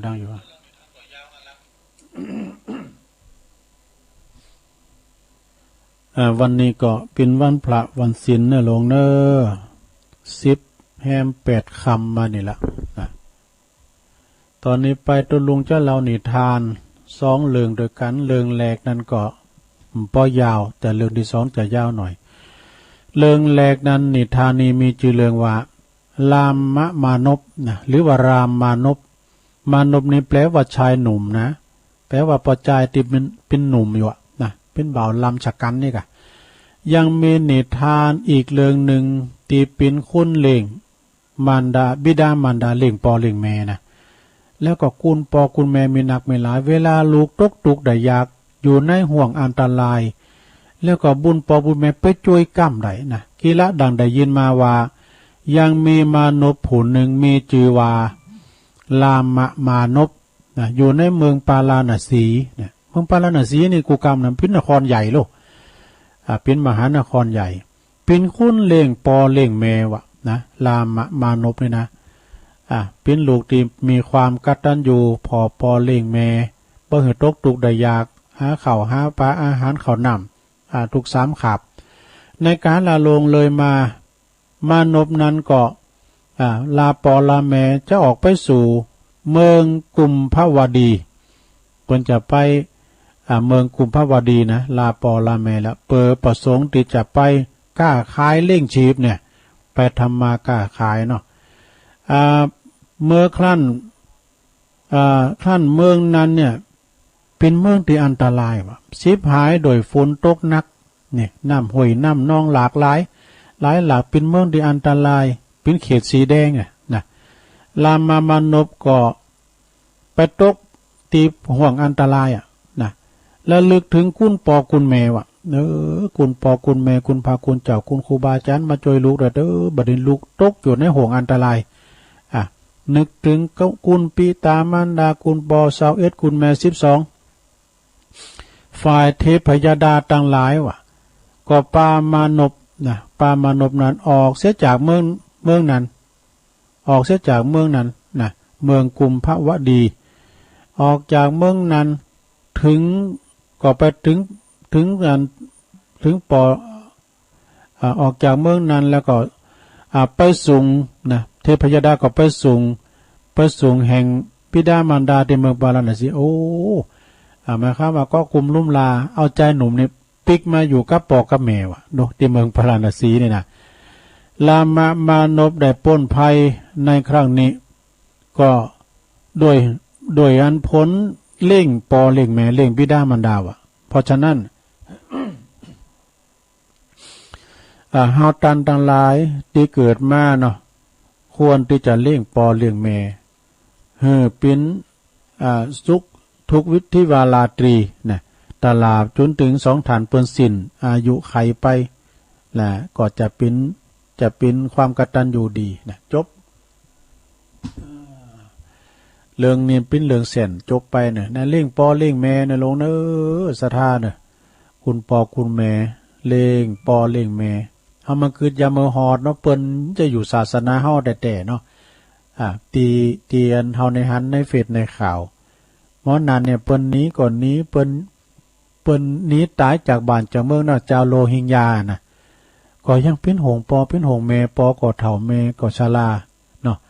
กึดไหนได้ไหนเนาะเปิ้นหนีตายกันเฮาก็ตรงนี้เป็นหงปอหงแม่เอาปออยู่ในบุงในหับปออยู่ภาคนึงแม่อยู่ภาคหาบได้12 วันว่าดูเขาน้ำกำกินก็ไม่ได้กินนะเปิ้นยังถ่ายคลิปมาพอดูหาปอหาบแม่ดูปออยู่ภาคนึงแม่อยู่ภาคนึงอันนี้กัดท่านอยู่แต่นะ คุณปอคุณแม่มีหนักมีหลายเอาทั้งโลงนั่นละโลงเนอะเรื่องนี้ก็ค่อนข้างที่จะยาวหน่อยนะนิทานเรื่องอุบาสกเลี้ยงมารดาอุบาสกนั้นมีชื่อว่านันทบัณฑิตนี่เลี้ยงปิตามารดา นันทบัณฑิตนี่ก็เป็นมนุษย์เหมือนกันชายหนุ่มนะยังมีนิทานอีกเรื่องหนึ่งกิละดังได้ฟังมาว่ายังมีอุบาสกผู้หนึ่งเนอะลงเนอะยังมีอุบาสกปอใจหนุ่มคนหนึ่งอยู่ในเมืองสาวัตถีนี่มีชื่อว่านันทบัณฑิตขั้นปิตาหรือว่าบิดาหรือว่าปอเนี่ยเปิ้นตายไป เปิ้นตายไปก่อนแล้วนะตั้งนันทบัณฑิตนี่ก็เลี้ยงมารดาเลี้ยงแต่แม่มาโดยตลอดบ่หือแม่มีความลำบากยากแค้นหยังหือแม่มีความสุขสิ้นกาลนานนะแม่หรือว่ามารดานี่ก็จึงมีความสงสารอินดูบุตรอินดูลูกของตัวเก่าว่าทำงานงกเงินแต่ก็ทำงานเพียงผู้เดียวใครคือกูมันมีนะก็เลยสอหาลูกไปเหือหน่อยนะมารดาก็จึงไปหาภรรยาสอหาลูกไปสอหาภรรยาหือบุตรเปิดเป็น2คุณโสปุตโตฝ่ายบุตรหลังจากที่เมสอหาภรรยามาหือแล้วก็สอนภรรยาเนี่ยสอนเมสั่งสอนเมหือเมเนี่ยอุปถากอุปถัมภ์เลี้ยงมารดาเลี้ยงมารดาของตนเลี้ยงแม่โพดีๆเอกนะทำนองนั้นนะแล้วก็ทำเมประกอบทำตามนะเลี้ยงแม่โพอย่างมาแม้แต่เฮิงเมื่อนานเลี้ยงแม่โพมาเป็นอย่างดีนะขั้นกำก่อนนี่หาดีเตะนะเอาเข่ามาภายหลังก็มีความรำคาญคิดอ่านที่จะไล่แม่โพเนี่ยออกจากใช้คาบานดูเนี่ยแม่โพก็ปลูกไปนะคิดอ่านไว้แล้วว่าจะไล่แม่โพเนี่ยออกจากบ้านจากเฮิรนไปจึงไปปรึกษากับสามีกับโผเนาะเป็นลูกเปิ้นนี่เนาะแม่ของอายนี่นายเนาะเปิ้นจู่จี้จุกจิกอายกินแล้วก็ว่าไม่ได้กินจุ่มซ้ำเจ๊งด่ากำหมูกำหมาหยังก็ว่าไปหมดเป็นกำบ่เป็นมงคลเนอะน่ะถึงวันนี้ข่อยนี่โอ้ยกายคุณเฒ่านี่ชุมาเนี่ยอันนี้เสริมเติมแบบไหนขี่จุ่มขี่แซมขี่บนก็ไม่หาใครปิ้นปุ้ยเลงง่ายเอาอีดีกว่าสูอย่าหือแกอยู่ในบ้านในเรือนของเฮาเลยน่ะหือแกเนี่ยไปตามยถากรรมของแกเถิดดีกว่าดูเอาไปปรึกษาลูกปนเลยเนาะตังสุตวาสามีโกฝ่ายสามีได้ฟังภรรยาหรือว่าเมกล่าวดังนั้นก็บังเกิดความโมโหโตโสขึ้นมาดอกสูคืออย่างอีกาสูได้มาอยู่กับข้าก็ย้อนแม่หูกะเอาแล้วในโพมันทำแล้วดอกสูคือจังแม่ขาก็สูในมาทีรุนนะสูมากำรุนนะอันนี้ขาเนี่ยเกิดจากต้องแม่มานะไอ้ดอกสูเป็นบุคคลที่2ที่3พุ่นเนาะจะไปมาจุมาสุยขาได้ไล่ปอไล่แม่นะดีนะเนาะประมาณนั้นจึงมีวาจาบอกไปว่าพัดเถดูก่อนผู้ปิ้นภรรยามารดาของข้าเนี่ยจะแก่ชราจะได้เปิ้นก็ยังมีความหูซึกดีอยู่นะจะขับจะไหลหือไปปราศจากเคหาหันว่าปินไปบ่ได้บ่สมควรแน่นอนบ่สมปึ้งโกนแน่นอนนะโดยของตัวของเจ้ายังเจริญอยู่นะถ้าว่าเจ้าเนี่ยสูมป้อโอกป้อใจไปลุงเฮินไปสูเอาหยามาติดเนื้อติดตัวมาไปสูมาทางใดไปทางนั้นไอ้กะนะเจ้าบ่ชอบใจอยู่ก็บ่ได้จะอยู่ใดก็ไปตามชอบใจของเจ้าเถิดเนี่ยอันนี้ในธรรมนะเจ้าตัวลุงเสริมเนี่ยหรอถ้าอยู่กับคุณถามได้ก็ไปสู้จะไปตามตั้งสู้ก็ไปนะตีจะหือเฮาครับไหลมารดาเนี่ยมันปิ้นไปบ่ได้นะแม่พระเจ้าคินไผพระเจ้าคินมันกันมีเปิ้นเฮาก็ไม่ได้เกิดออกมาน่ะหันว่าบ่ได้ปีนั้นขาดเด้อจะไล่แม่ออกจากคุ้มจากโหจากฮอจากเฮือในนายน่ะสาตังสุตาภรรยาได้ฟังสามีแล้วก็โคตรเกตอย่างนั้นแล้วนะก็จึงคิดว่าเฮานี่เมมันคือใจว่า เฮานี่กันจะปีกป่านปีกจองไปอยู่กับปอกับแม่จะปิ้นแม่ใหม่เดี๋ยวแฟนเก่านี่มันมีแฟนเก่าเหรอเดี๋ยวแฟนเก่าที่บ้านน่ะจะมาดูถูกประมาททำแล้วกันเอาเฮานี่ก็อยู่กุ้มเท่าตายกันเนี่ยไปโพสทางบ้านเจ้าขี้ข้านบ้านเดียวกันนะหรือไม่เอาจะเมาเหล้าเนี่ยเอาไอ้หูชึกตัวอยู่แล้วใส่แล้วกันเนาะนางคืนได้อย่างนั้นเนาะ คือว่ากันจะปิกไปบ้านไปจองก็จะปิ้นแม่ใหม่แฟนเก่าจะมาประมาททำแล้วเนี่ย บุรุษจะเกี่ยวพานหน้าบัดสีแฟนเก่าจะเกี่ยวพานหน้าบัดสีนางคิดดังนี้แล้วนางก็เลยจำปิ้นตามใจโผก็เลยเล่งแม่โผ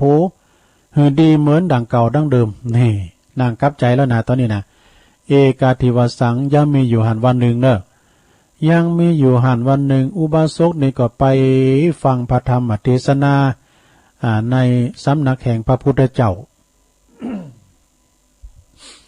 พระพุทธเจ้ากำลังแสดงธรรมอยู่นั้นเปิ้นก็ไปฟังเนาะ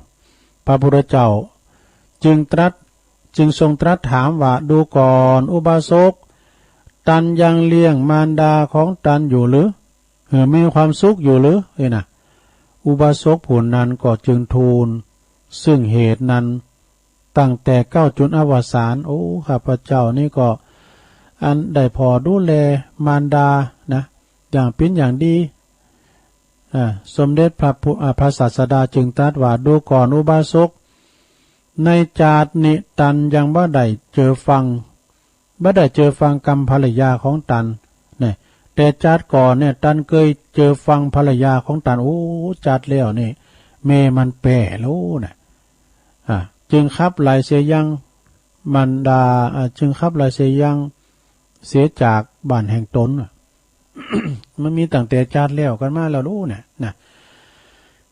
ตันได้อาศัยพระตถาคตเนี่ยนะโอ้บนไล่เมออกบ้านแล้วกรรม พระตถาคตไปสั่งไปสอนจึงมีความยินดีกับไปหับมารดามาเลี้ยงดังเก่าเนี่ยจาตแล้วนะอันนี้จาตแล้วนะสมเด็จพระพุทธเจ้าจึงทรงตรัสอริยสัจธรรม4ประการจบลงนะอุบาสกนั้นก็ได้สำเร็จโสดานะโสดาปฏิผลเป็นอริยบุคคลในพระศาสนาวะนิทานเรื่องนี้ก็ตุลุงได้มายิบยกมาจะได้หันว่าอานิสงส์ของการเล่งปอเล่งแม่เนี่ยมีผลอันใหญ่โลงเนอะนะมีผลอันใหญ่โลงก็เรื่องนี้ก็จบลงไปนะเรื่องบัณฑิตเล่งมารดามีจีวานันทบัณฑิตเนี่ยเลี้ยงปอเลี้ยงแม่เนี่ยสดาญาติโยมทั้งหลายเอ้ยปอแม่ ถึงแม้นว่าเปิ้นจะปิ้นคุ้นตุกยากไปหันขีบแฮมก้ามนุนสดาเอามายิบโยกให้ฟังนะอันนั้นแม่ประกอบฮับจากเต็ดอ้อยวะสดาฮับจากเต็ดอ้อยตึงจะหมูจะฟงปุ่นในสวนอ้อยปุ่นถ้านั้นจะพาเข้าภาคอีสานจ้ะลูกเปิ้นได้รับปริญญาวันนั้นวะนะก็ใส่ถึงสูตรปริญญามานะตั้งยังระยะมาไหวเมไหวตีนเมมันวะไปไหวกราบที่ตีนเมมันโอ้ลูกมีวันนี้ก็พอเมได้เฮนจนจบก็เมสั่งเสส่งเสไปจนมดเข่ามดของเงินทองมันใจหน่อยๆเสียงหน้าไปขี่ปันเนาะ เสียงควายไปขี่โตอีเผอก้าควายแม่เบ้อแม่แบนเสียงไปขี่โตเนี่ยแต่ลูกเปิ้นปิ้นเกี่ยวปิ้นกุ้นในลงเนอะซ้ำนึกถึงบุญคุณที่ว่าพ่อแม่สูงเสจนจบเปิ้นเรียกว่าขี่เฮ่อคำฝากปุ่นนะพ้องกับคำปุ่นสักก้ามน้ำถึงฝั่งก้ามหนาสักก้ามเนี่ยนะสดตาดไปนะเอาละเนาะเอานี่มาวาดำก้ามหนึ่งกันเนอะสดาอย่าโยมเวลาตุลุงจะร้ายอยู่นะ มีข่าวบริการหน่อยก็เดี๋ยว เปิ้นว่าอันนี้เป็นก้ามบักเก่าเนอะของปอครูอำนวยกาลำพัดของหนังสือแม่แดงรัตนาดอกตะล่อมมอเพิ่มเมื่อละไม่สูงกว่าไม่มักจะแป้ลมฝนคนสูงกว่าคนก้านภัยตนเองนี่ เป็นก้ามบักเก่าในลงนะ เปิ้นว่าไม้มันสูงกว่าไม้อื่นๆนะ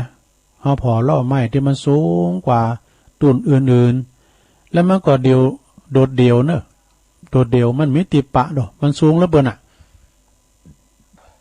มันมีบริวารมันมีติปะยอมเปิ้นว่าถ้ามันสูงกว่าต้นอื่นๆนะยอมจะฮักเพราะลมฝนลมโหปีนี่นะมันแจ่มห้ามดีนะลงเนาะลมโหปีนี่นะมันแห้งตั้งเฮานี่ยังดีนะเฮาเผาประเทศญี่ปุ่นเนาะเพราะมันลุ่มมาแต่ละเตือนะรถจุนปิวไม่ลงก็คุณจุนปิวนะกลางจองได้เลยนะมันลุ่มแห้งเนี่ยเนี่ยไม่สูงเกินไม่อื่นๆยอมจะฮักโดยลมฝนแต่ว่าคุณสูงกว่าคุณอื่นๆนะยอมจะมีภัยเพาะตนเองเป็นคำเปรียบเทียบว่าอย่าได้ทำโตเด่นจนเกินไปยอมจะมีอันตรายเพราะความเด่นของตัวเองนั่นใดนี่เนาะจะมีแถมขอหนึ่งเนอสถานเนอ แมวกับโหป่ามากับหนูปุก แล้วก็ก็สุดเสียงอันของลำเนี่ยเป็นวานะมันของกูกันได้อย่างงูกับเขตได้กันเนาะงูกับเขตเปิ้นมาปะกันแล้วจังมานเปิ้นมาปะกันแล้วแห้มดินจะปะกันง่ายๆวะ แมวกับโหป่าเนี่ยคือแมวกับโหป่าเนี่ยสุนัขกับหนูปุกมากับหนูปุกเป็นก้ำกูกันเป็นของกูกันเปิ้นหมายความว่าเป็นของตีเกิดมากูกับกูกันเป็นสิ่งตีเอาไว้เปรียบเทียบกับสิ่งตีเฮาหันว่าสิ่งนั้นบอกโค่นตีจะเป็นของกูกันนั่นเองนี่เนาะ เป็นของกูกันบาปกูกับบุญกุลกูกับโดดประโยชน์แหลมจะประโยชน์มันของกูกันขาวกับดำก็เป็นของกูกันบาปกับบุญก็เป็นของกูกันจะมีมืดก็ต้องมีสว่างก็ต้องมีมืด เนี่ยมีมคืนก็มีมกลางวันมันของกูกันเนาะแล้วก็แถมอย่างเนี่ยนะลงเนอะเมื่อคืนปิ้นนกจันเมื่อวันปิ้นนกเก่าเป๋ว่าจะได้ เมื่อคืนปิ้นนกจันนะเมื่อวันปิ้นนกเก่าเปิ้นบอกว่าหมายความหมายนี่เปิ้นว่าว่ากับคุณเปิ้นเปรียบกับคุณที่ชอบแอลเตเมื่อค่ำยามคืน เมื่อค่ำยามคืนเริ่มรับเนาะนะไปแอลแห่นแจงนี่นะกลางคืนในบ่ยอมรับบ่ยอมนอนเหมือนเจ้าบ้านคนอื่นเขาเปิ้นเปรียบเหมือนนกเก้าแมวเนี่ยนกเก้าแมวมันออกลามคืนแมงข้างคาวกันเนี่ยมันออกลามคืนนะนกเก้าแมวนี่พอตกกลางวันก็มันนางงงเหงาเห่านอนก็เหมือนกับนกฮูก นกฮูกนี่มันนอนกลางวันเนาะอันนี้ก็เอามาเสนอในศรัทธาญาติโยมได้ฟังกันเนาะเดี๋ยวกันเนื้อสนาเนื้อตุลุงมีข่าวสารงานบุญนิดหน่อยนะก็ในวันผูกนี่นะศรัทธาญาติโยมทั้งหลายวันผูกนี้ก็ตั้งคณะสงฆ์ที่เปิ้นพระนักเผยแผ่ก็ดีแล้วก็พานักจัดรายการวิทยุก็ดีทุกตนทุกองค์วัดตั้งเจียงใหม่ละปูนวัดตั้งเวียงป่าเป่าก็ดีนะเปิ้นจะนัดปะกันประสบพบเจอกันตีดอยนางแก้ววันที่3ผูกนะเปิดว่าจะได้ยกพระขึ้นแทนโดยแล้วก็จะได้ประชุมปรึกษาหารือเตรียมความพร้อมในวันที่25นะคือว่าพวกเนี่ยไปเปิดเตรียมความพร้อมแล้วก็ไปตรวจเพราะว่าการคือสร้างห่างแปลงศาลานี่มันจะน้อยๆนั่นศาลาหลังใหญ่นะลงเนอะอย่ามือหันเปิดโครงเล็กขึ้นนะฉะนั้นก็วันพวกนี้ก็ครูบาอาจารย์จะไปกันหลายในปิ่นเศร้าสาวตุนพุนะแม่เพนแม่เพนอันนี้เขาน่ะเพื่อจะไปเล่งเพนกันแม่จันเพนคำโพธาเขานี่นะ แล้วก็ตัวลุงก็จะได้ไปอยู่นะจะได้ไปอยู่อาจารย์ประครูเพิ่นก่อนนิมนต์ไว้ละนะไปพอไปกอยไปเยี่ยมในการก่อสร้างเพิ่นเนาะแล้วก็วันที่25นี่ก็เป็นวันตานศาลาเด้อ25กรกฎานะเข้าพรรษาแล้ววันหนึ่ง แล้วก็จะต้านผ่าป่าโดยทรงน้ำพระเจ้าสองสีสองเมืองโดยเนอะงานประจำปีของเปิ่นมีกุปีอ่ะนะก็ปากันไปเนาะตั้งตุนผ่าป่าไปแต่ละวัดทางสายเฮานี่ก็ไปเนาะโอ้สายตั้งแม่จงดีเขาก็จัดหลายแล้วนะเพิ่นจะไปกันเนี่ยก็เกมเนอะเกมโตเนอะก็เฮาก็ใส่แมสเด้ลงเนาะใส่แมสเอาให้2เขี้ยนนึงหรอเนาะอันนี้วันที่25เนี่ยกรกฎานะสถาแล้ววันที่24กรกฎาเป็นวันศีลกันเนาะเปิ้นก็จะมีการปลูกต้นไม้มงคลพระเจ้า5พระองค์ของอาจารย์ท่านพระมหาสมชาติชาตะปัญโยณอุทยานธรรมสุนทรมุนีเด้อนะโอ้กาหางแม่จงดีนี่121121ตุ่นเนี่ยดูโอ้121ตุ่นลัดร้อยก็หมื่นปลายแล้วกันนะเนาะ100ปลายแล้ว100ตุ่นปลายสายแต่ละสายก็ฮับอยู่เนอะฮับอยู่นะแต่จะไปโลมปลูกต้นไม้หรือว่าสายตั้งเวียงน้องหลองก่อนแม่เพนเขาเนี่ยเนาะแล้วก็ในวันที่25 26 27กรกฎาคมเนอะปลายเดือนนี่นะ64นี่นะเพิ่นจะมีสมโพธิใหญ่ยอดชัดนะยอดชัดทองคำของวัดประทาดอยสุเทพ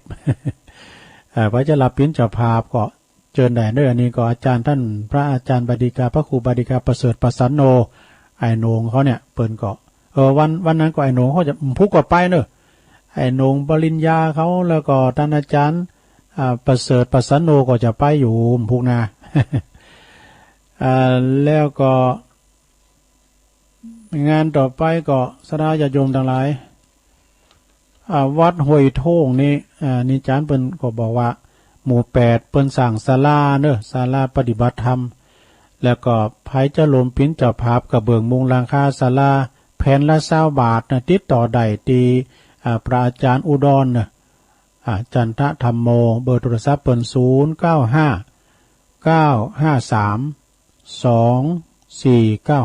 เนอะโอ้สายแม่จงดีเขาเนี่ยบทว่าผมว่ามาหอมกันแล้วนะพี่น้องปางป้อยไม่อามเขาน่ะ500ปลายแล้ววะ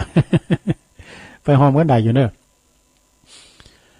วันที่11กรกฎาคม64นี้ก็ขอเชิญรวมทำบุญถวายเสนาสนะก็จะมีโต๊ะนอนมีศาลาต่างๆนอกศาลากรรมฐานที่วัดดอนน้อยเนอะตำบลแม่แรงอำเภอป่าซางเนอะโดยเมตตาบารมีธรรมอาจารย์ท่านพระครูวิมลสุตตาพรรองเจ้าคณะตำบลแม่แรงเปิ้นจะมีการตานไปกินแป้ตานก็เปิ้นเนอะสดาวัดดอนน้อยนะการกรุงลุงเลิงเนอะอาจารย์พระครูวิมลสุตตาพรเนาะในวันที่11กรกฎาคมนะแล้วก็ขอเชิญลมพิธีจะร้องอายุวัฒนมงคลครบ73พรรษานี่ก็53ของหลวงปู่ท่านพระครูกัลยาณธรรมนิวิตครูบาเจ้าเสาค่ำเนอะเจ้าอาวาสวัดหลวงศรีเตเจ้าคณะตำบลสลิเตเนอะในวันอาทิตย์ที่4กรกฎาคมวันที่4กรกฎาคมไก่มาแล้วนะวันฮือกะนะวันที่4ก็วันติดพอดีแล้วคณะสงฆ์ทั้งหลายทั้งนั้นเปิ้นจะสืบชะตาลงแล้วก็แสดงมุติตาจิตต่อท่านครูบาเจ้าพระเจ้าหับเป็นเจ้าภาพสังสงฆ์พิธีนะชุดละ 2,000 บาทนะสังพระสงฆ์พิธีนะชุดละ 2,000 บาทแล้วก็พระเจ้าเป็นเจ้าภาพกองทุนศึกษาพาเนนก็ทุนละ 1,000 บาทเนอะกองทุนศึกษานักศึกษานักเรียนธรรมดานะทุนละ300 บาทนะติดต่อได้ที่เบอร์โทรศัพท์นะของครูบาเจ้าเสาค่ำเนอะ0818831147 0818831147เนอะอันนี้ของครูบานะแล้วก็งานต่อไปสราญาติโยมทั้งหลายที่วัดสันติวนารามเนาะซึ่งอดีตเจ้าวาดเพิ่นนะอาจารย์ท่านพระครูอดุลขันตยาธรนี่เปิ้นได้ละสังขารได้มรณภาพไปโดยวัย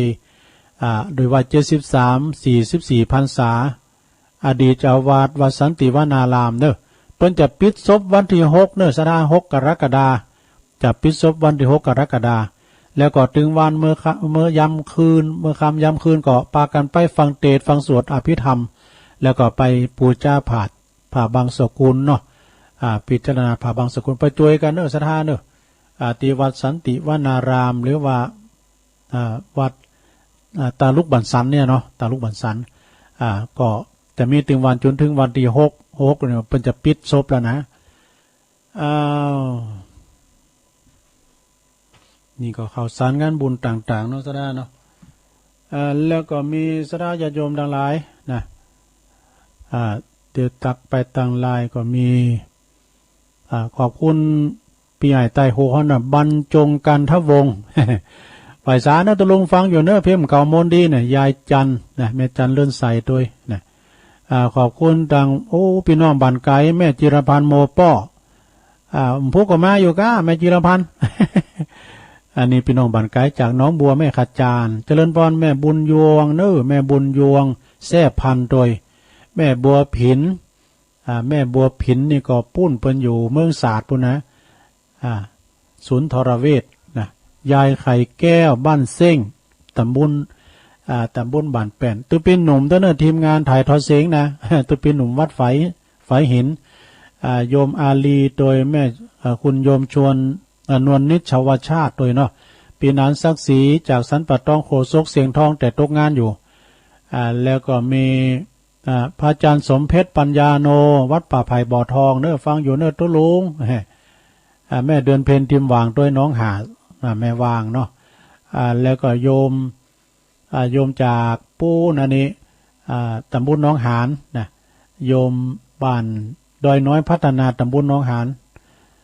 เปิ้นก็ไลน์มาโดยแม่แดงอัมพรแตนดอกไม้ตัวเนอจอมตองสุรชัยเมืองจีหลงเนอะสุรชัยมันจะปลูกหู้เลย ไปว่าบ้านเพิ่นพิษเนี่ยไปย้ายบ้านไปอยู่เมืองจีกับตัวลุงเลยแม่หลวงสายฝนจันทร์กุลนาตัวเนอน้องผาขาวเอกพงษ์ตรึงใจตัวปีหน่อยด้วยเนอะวัดป่ายางนะบ้านห้องแม่แสงเอ้ยชุติวงศ์นะขอบคุณเนอะไอบารมีวังใจชิดโดยแม่ฟองคำติ๊บแก้วแม่ครูยากศนโดยนะแล้วก็นี่แล้วก็เมตตาบารมีธรรมอาจารย์เจ้าอธิการวิชาสุจินโนโดยเนอะตั้งเจ้าคณะตำบลมงหน่อยเจ้าวัดปัตตานลูกศิษย์ครูบาจรเนาะพระตังอาจารย์สุทัศน์การทวังโดยเนอะปอจานเขาโอ้วันนี้แม่บนลมเนอะมาปินตา ฟังอยู่เนอะตัวลุงขอบคุณเนอะแม่บนลมจากน้องสมณะคุณยองเหมือนกันแล้วก็แม่แดงด้วยเนอะแม่แดงดอกตาล่อม ขอบคุณมานะโอกาสที่นี่ตัวนะแล้วก็มีปลุงเขาไม่ได้หมดนะแม่ครูทองคำที่วงคำแม่พันธาวนะโดยแม่แก้วลูนปูนอยู่ตรงอย่างนี้ก็สันโป่งแม่ริมเนาะแล้วก็มีปลงสิงปลงอันนี้ตัวนะปลงลอยเรียกว่าปลงมงคลมูลชีพจากน้องเอิกโดยเนาะอันนี้ก็ทักทายตั้งปีน้องที่เปิ้นส่งไลน์มาเนาะก็ต้องขอบคุณที่เปิ้นยังฟังกันอยู่นะแต่วันนี้ตุลุงก็ได้เทศน้ำเทศธรรมพงก็ว่าเอาทำมาเทศตุลุงทำตู้อุ้ยน่ะมันม่วนดิผู้คนนั้นสอหามกำกันเนอะเดี๋ยวก็อู่ฟอยเป็นหนักเดี๋ยวก็เต้นได้เทศธรรมสักกำไหมน่ะแรงบึ้ดตุลุงมีเด้อเนอะแรงบึ้ดก็ฟังอาจารย์เน้นหลักนะปัญโยนนานบ่าย3 โมงแรงบึ้ดเนาะตุลุงก็จะมาพุกเจ้าทำวันหนึ่งทำเจ้าหนึ่งพุกเจ้านี่ก็มีกิจกรรมนะลงเนอะพวกเจ้าก็มีกิจกรรมมีสวดมนต์มีไหวพาหับศีลโยงเข้าบาตรกันนะพวกนี้คุณจะมาลายเนอะมาวัดมาวานะ พวกวันเสาร์แต่วันนี้วันศีลเนี่ยไปลืมแมทนะลงเนอะใส่แมทไปนะจับพอดีตอนนี้ไปตุลุงก็จะเปลี่ยนบรรยากาศเนาะสถาญาติโยมที่จะโทรมาทักทายนะก็โทรมาที่เบอร์089-955-6506นะโทรมาทักทายกันอูจาปาศัยกันเสมอสันปีน้อง ครอบครัวเดียวกันนะเด็ดติดตายมาจ้าภายอู่มนจ้าหวานใส่กันนะเจริญปอนเจ้าไว้สาเจ้ายายน้อยว่าไปเลยเจ้าต้นไม้หนึ่งต้นแดงไม่ขีดใดรากไม่ขีดหนึ่งกาบเผาไม่ถึงฝ่าเป็นกงกำเกวียนข่าวเวียนกันมาเวรกรรมนั่นกาว่าใดอย่างคนพิการสุลุงอูไว้เอาโลสับปายเจ้านี้ไทยมีกำยังจักลกหลีกลี่มีตึงว่าใดแน่นอนทำเสียความดีตามกรรมพระสอนฝุ่นกรรมแน่นอนว่าต้องตอบสายทำดีกันไว้ผู้ฟังตั้งหลายกดตกอาวายยิงใจหนุ่มเท่าเจ็บหัวมัวตาเจ็บแข็งหัวเข่านั่นแหละกรรมเก่าเนื้อนายกำยองวันละกรรมนะเจ้ากรรมว่าอมเปาะอมปอยนะเจ้าภาษาไทยแปลว่าทนุถนอมเข็มกรรมนะเจ้ากรรมว่าซีรีนะเจ้าเนาะคือกล้วยที่คนเอาน้ำใส่ขวดนะเจ้าไอ้ตาเจ้าสาธุซิลีนะซิลีนะที่ปากบานๆกุ่นมันเหลี่ยมเปิ้นเอาไว้พ้องนำมันใส่โคดเนาะเจริญปอนเจ้าอันแม่จันดีอ่ะบ้านจันน้ำมีเจ้าโอ้แม่จันดีก็มึนแล้วดูโทรมาเนี่ยโทรหาจ่าหน้าเจ้าหลวงมันแบบตอนเต้นสันน้ำเองอ่ะเนาะตื่นตั้งแต่2 โมงแล้วเนี่ยไหว้พระเลยดีกะสันน้ำเองไม่สบายดีเนาะวันนี้ไปวัดอยู่เนาะเจ้าไปวัดดีแล้วยินดีแม่จันดีนักๆเด้อแม่เด้อเจ้าสาธุลุงขอบคุณที่ค่ะผมบุญเนอขอบคุณหลายๆเนาะแม่ก็เหมือนกันสุขภาพสมบูรณ์แข็งแรงเนาะแต่ว่าในพี่น้องแหย่งก็โทรมาถามเบอร์โทรของพระอาจารย์เน้นหลักบอกไปแล้วเนอะพี่น้องจากน้องแหย่งนะเจริญปอนขับไปสาครับลุงพี่น้องเมืองฝางมาแล้วปอน้อยบุญปันครับผมฟังลุงอยู่เลยดีกะทุกวันฮะไปเล่นฟังของง่อมหาตุลุงฟังกันไปกันพูดกันวันอยู่ด้วยเนาะครับผมกลับไปสาครับขอบคุณปอน้อยนักๆเด้อสาธุ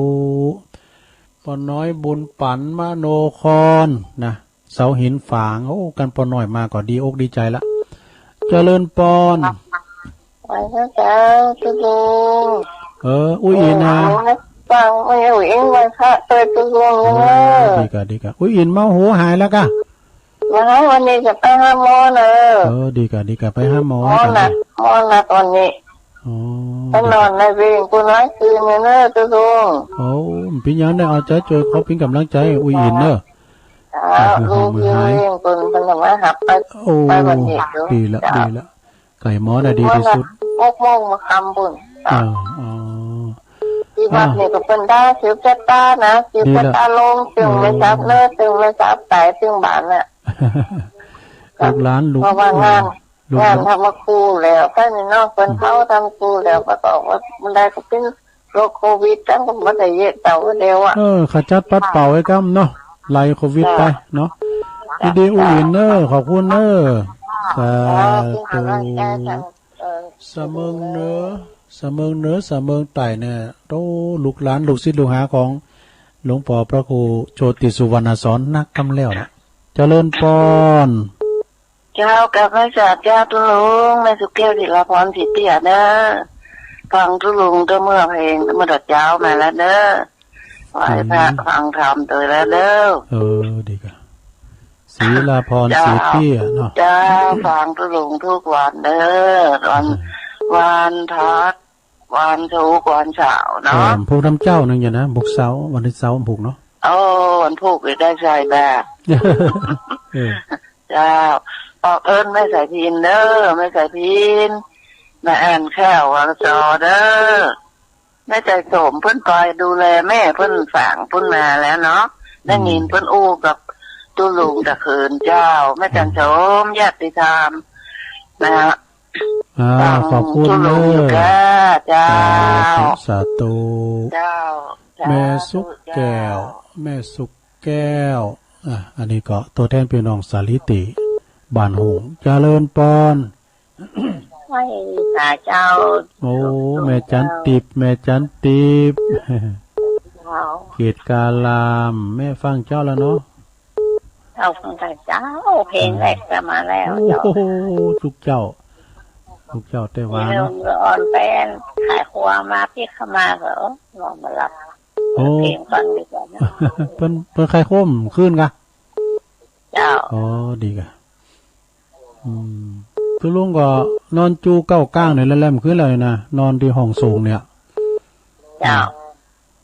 ฝนมาตกเมื่อวานนี้เจ้ามีฝนเหรอมันมืดได้มืดมากกว่าเป่งแม่เนี่ยลุ่มโซ่ๆอ่ะ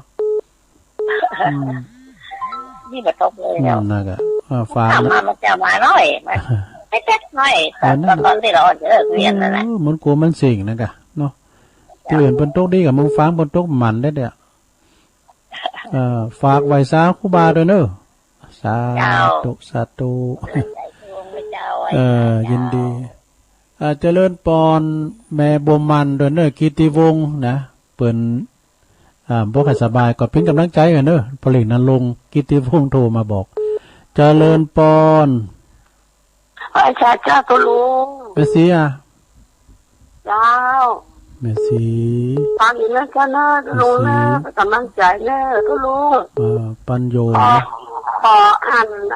คำภาวนาสักน้อยนะเจ้าสัก3 นาทีนะเจ้าเนอะพุทธปัญญาธรรมปัญญาสังฆปัญญาของกรรมชนีทุกขาข้ามั่นเที่ยงของจึงพวกอย่างวันไว้ข้านึกในใจออกปากก็คือถึงคุณพระพุทธพระธรรมพระธาตุพระแก้วเจ้าต้องสามประการนี้มันนานมาแต่เมื่อข้าแสบดับตาเมื่อข้าภาวนาไปยึดใจเมื่อข้านั่งไหว้ทำบุญสาธุเจ้านึกเจ้าเนื้อกรรมภาวนานึกเจ้าเนื้อกรรมภาวนาพระแก้ว3 ประการเนาะเจ้ายินดีแม่สีเนอสาธุแม่สีปัญโยอยู่ตุนพึงสารปีเป็นเคยญาติเดียวกันกับอาจารย์เกษมปัญโยห่วยปันจ้อยเจริญปอนเจ้าพระเจ้าแม่สมผัดแม่ย่อยสันทรายเนาะอ๋ออุตมานปานน้อยอ่ะปานน้อยติดแล้วมันติดไปเดียวแม่ย่อยสันทรายเนาะเป็นกำลังใจให้ทุกลงเนอะโอ้ขอบคุณหลายๆเนอะเจ้าขอบคุณหนักๆหลายๆแม่ย่อยสันทรายสายต่อไป0899556506เจริญปอนกราบไหว้ศาลเจ้าตุลงวันนี้ได้ไหว้พระแม่สายทองคุณพระคุณเจ้าอันตุลงขอว่ากรรมเก่านี้สักบทนะเจ้าที่ตุลงว่านั่นนะเจ้าขออนุญาตเจ้าบทว่าบนงามมักมันหมูสักตูมักสักโตดคนขี้ขดบ่มีเปิ้นปองคนอย่ามาเลื่อนคนป้นจังสลิดคนทำผิดน่าโศกน่าเศร้าคนขี้เหล้ามันมักกินป่าอาหารคนแน่นานมันกินส้มคนเท่าขี้จมลูกหลานจังคนที่จี้ขี้จำบ่มีเปิ้นปองคนมักแต่งมักย่องบ่มีเงินคำคนบ่มีศีลธรรมบ่ดีอยู่ใกล้9 เล่ม10 เล่มบ่เท่าเล่มใบแคม9 แหลม10 แหลมบ่เท่าแหลมใบเข้า9 เหล้า10 เหล้าบ่เท่าเหล้าเดินเจียง9 เสียง10 เสียงบ่เท่าเสียงแมงวาง9 จาง10 จางบ่เท่าจางเอราวัณ9 วัน10 วันแต่วันนี้วันเดียวนะเจ้าลงเจ้าเจ้าสาธุเจ้าเจ้าแม่สายทองธัญแก้วเปิ้นอยู่ปูนตัวแทนพี่น้องห้วยการกลุ่มมัดฮ้องแม่สีเจริญปอนโยมแม่ให้ศาลเจ้าพี่น้องอันนี้แม่สีทอนเนาะแม่สีทอนแม่สีทอนน้องโบเนาะชัยประการเจ้าตาแต่เจ้าแล้วแม่น้องบัวชัยปราการฟังเจ้าแล้วเนาะเจ้าจะอยู่ในห้องจ้างเลยมันอยู่ห้องจ้างเจ้ามันนอนด้านน้องดีกะเจ้าได้ยินชัดเจนดีเนอะดีละชัดเจนดีเนาะขอบคุณเลยแม่สีทอนเนอะเจ้าบัวชัยปราการสายต่อไป0899 0955656506ตุลุงก็พยายามจึงโอกาสคู่คุณที่เปิ้นอู่มาเนาะเตอเปิ้นก็กันเอาไหนก็ได้ติ่งไหนก็ได้ก็พยายามเนี่ยเป็นลาความเป็นเนี่ยลงเด้อตุลุงปันโอกาสเนี่ยคู่คุณน่ะไว้สาครับหลวงพ่อครับกับธรรมการไหว้สาอย่างสูงขอถวายความเคารพท่านพระคุณเจ้า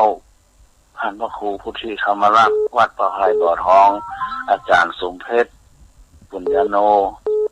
แล้วก็กราบถวายความเคารพท่านมหาสมชาติตลอดถึงท่านนิพนธ์และครูบาอาจารย์ที่เป็นพระสงฆ์เจ้าทุกท่านขอตุลุงซีรีส์นะน้อยนะเนาะซีรีส์พูดซีรีส์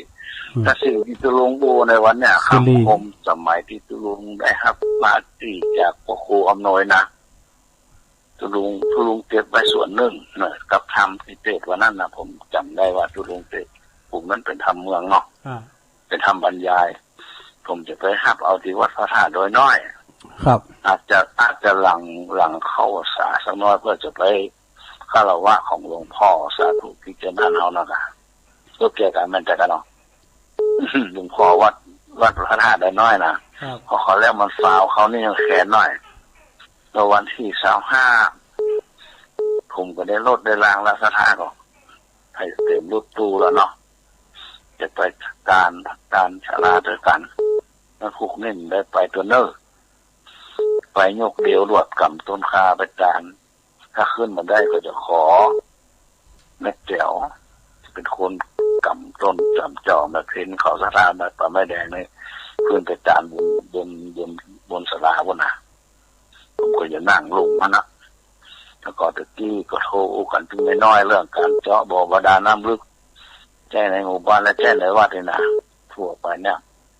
น้อยเป็นก็ห้าปากว่าจะเป็นเจ้าสถานขอเพิ่นจะส่งมาตั้งโทรศัพท์โอนเธอจะขอเบอร์โทรศัพท์ที่เพิ่นโอนได้ก็คืออาจารย์ที่สอนในมหาวิทยาลัยราชมงคลหรือเทคโนโลยีเก่าห้วยแก้วนั่นน่ะบนขอหันหลังเป็นมอบตังสถากรรมการวัดประเด็นนี้ก็มีหลายเจ้าหลายนายถ้าผลการมาก็ดีได้เงินมอบมาแล้วก็จะขอตุลุงประกาศรายชื่อรายนามตั้งแต่วันพุธนี้ไปก็ขอส่งมาตุลุงช่วยประชาสัมพันธ์ว่าทางสำนักสงฆ์หอมบุญมันขาดแคลนน้ำใจน้ำดื่มหมู่บ้านหมู่ที่9อย่างที่ผมเคยเกินตุลุงนะต้องไปอาศัยหมู่บ้านหมู่ที่3ห้วยบอนตลอดมา3 ปีที่อยู่ที่นี่มันยังอย่างเงี้ยครับตั้งแต่เดือนกุมภาพันธ์มีนาเมษาพฤษภาคมมิถุนายนกรกฎาคมเดือนนี้ป่วยหมดอยู่นะครับผมหน้ามันไม่ค่อยพอใจนะงูกันง่ายๆเอาได้นี่แถมบ่อลึกสัก100 เมตรเนี่ยผมกะว่า100 เมตรนะ80แค่80เพื่อมันอยู่ใต้ดินน้ำมหานะ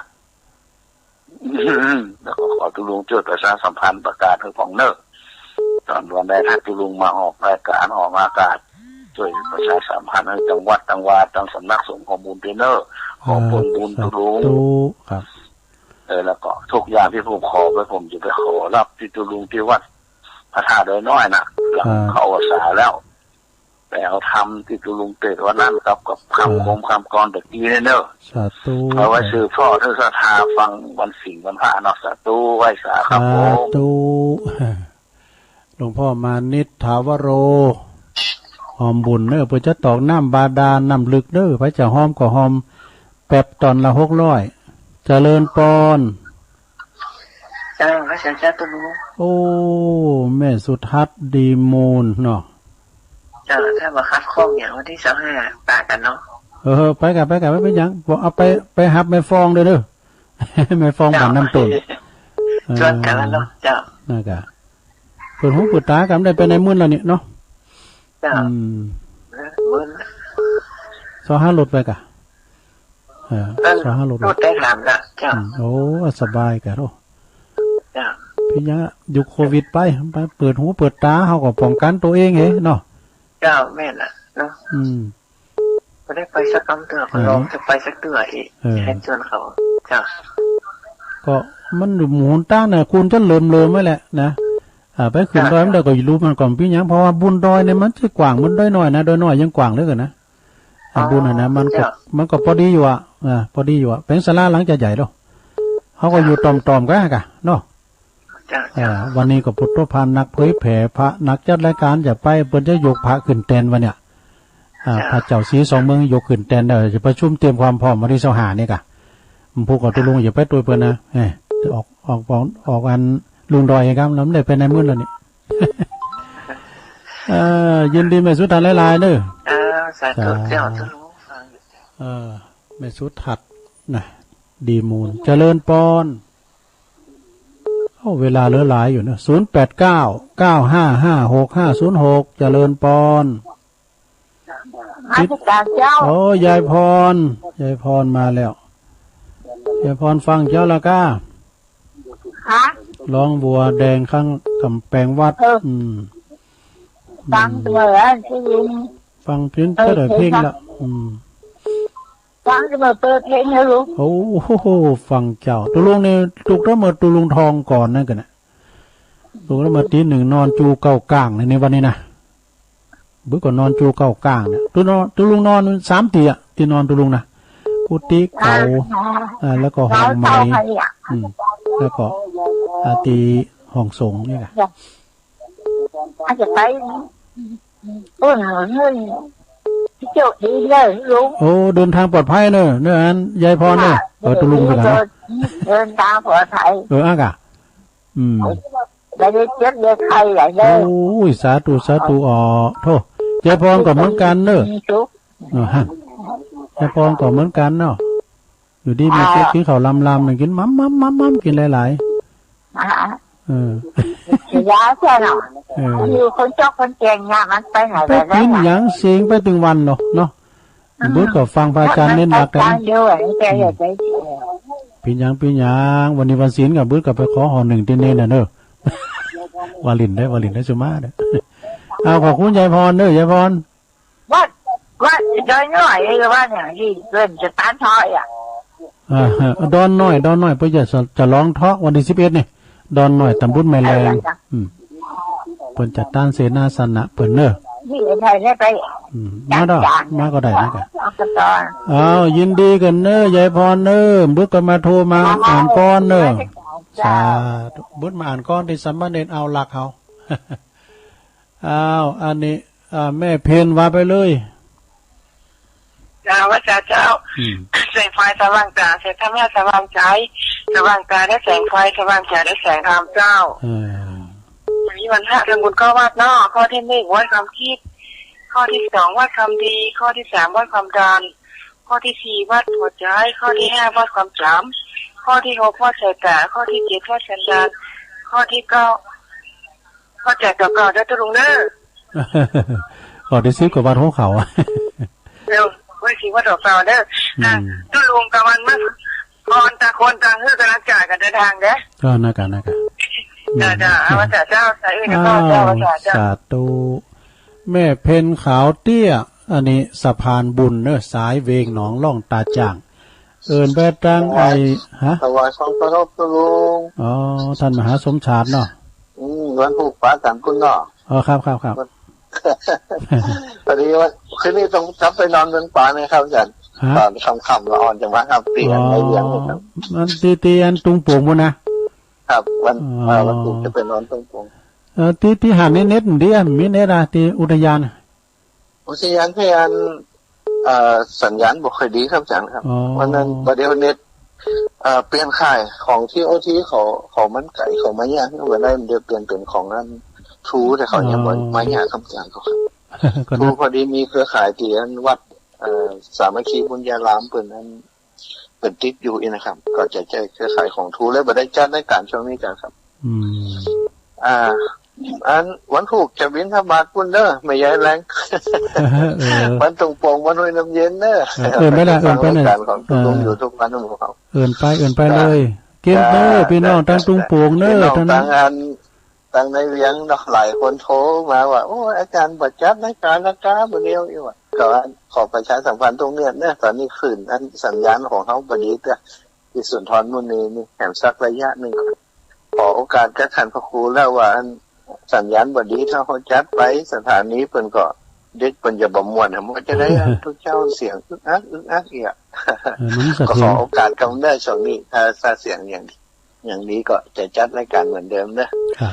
เจริญพรกับทุกๆคนถวายความเคารพครูบาอาจารย์ทุกท่านครับถวายความเคารพทุกลูกน้องครับไหวสาครับอาจารย์ท่านพระมหาสมชาติชาตะปัญโยเนอเปิ้นโทรมาแล้วก็พี่น้องตุ้งโป่งเนอเปิ้นจะไปบิณฑบาตเนอเจริญพรอามันสามครูลุงเป็นพระครูเลยเป็นพระครูหน่อยแล้ว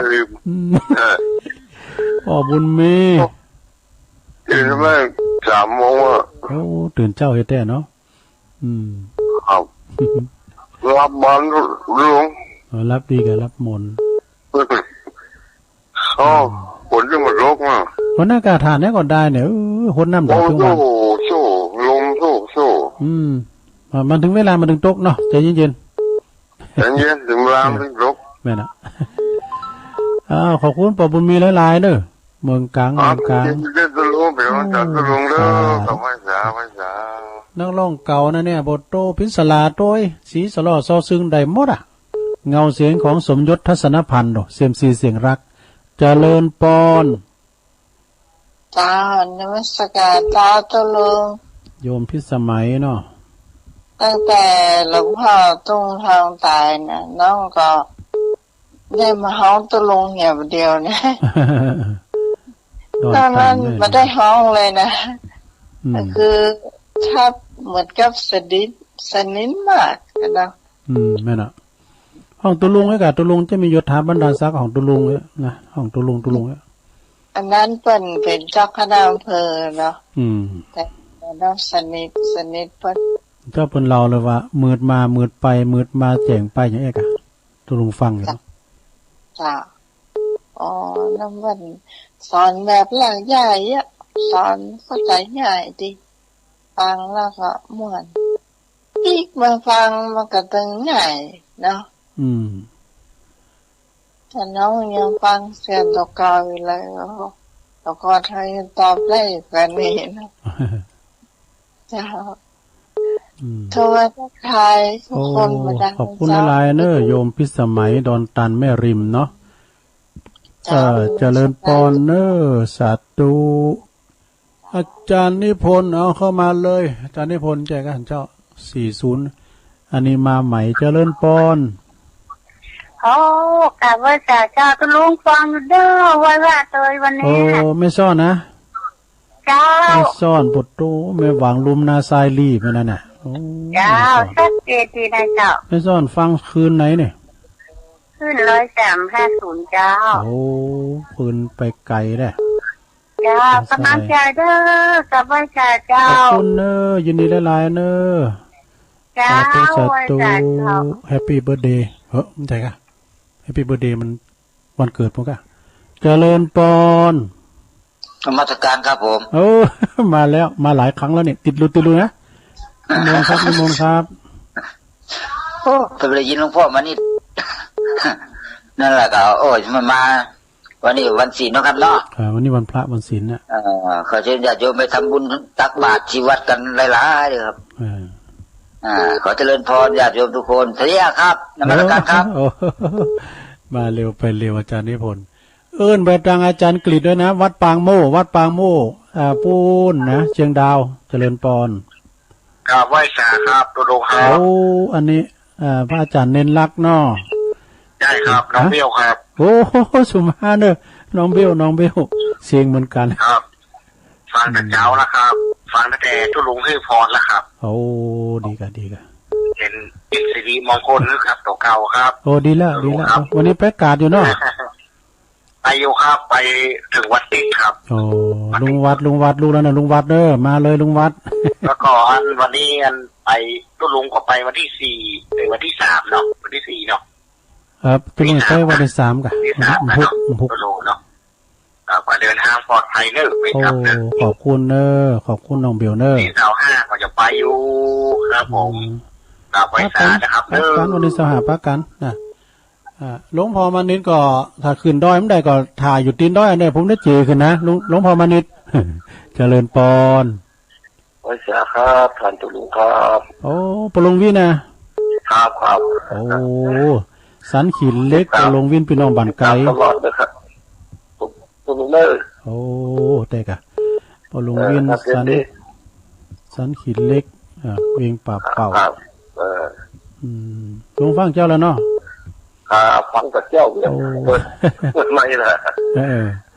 ขอบคุณหลายๆได้บอลเริ่มผูกฟังแดมเพลงกับจะเปิดแฮมเนาะยินดีได้หลายสาธุแม่จิรพันธ์แม่เดี๋ยวสวดทำมาจักเด้อเดี๋ยวสวดทำมาจักด้วยกันเจริญปอนไหว้สาเจ้าตุลุงแม่แดงเนาะเจ้าวันนี้วัดปะหอยใต้ปันมีจะลองน้ำพระธาตุเจ้าโอ้ดีกะประกาศไปแล้วเรามากินมาตามด้วยกันเลยกะอีเปิดหูหมดละเจ้าตุลุงไปเมื่อใดก็ไปพุกอะไปพอเพิ่นประชุมโดยพุกนะเจ้าเดินทางปลอดภัยทั้งไปทั้งกลับเนอะเจ้าโอ้ขอบคุณหลายๆเนอะแม่แดงเนอะเจ้าฟังอยู่ขอบคุณหลายๆสาธุสาธุเจ้าไหว้สาเจ้าแม่แดงรัตนานะป่าคอยไต่เพิ่นมีงานวัดด้วยเนอะวันนี้นะเจริญปอนครับไหว้สาโอ้มาแล้วสามเณรเอารักปัญโยนันครับโอ้วันนี้สถาญาติโยมเปิ่นโทนักโทหนาเนาะนี่หลบบวยละมีอยู่เวลามีอยู่ครับหลบบวยละเกือบประตานเปิ่นครับได้มาแล้วก็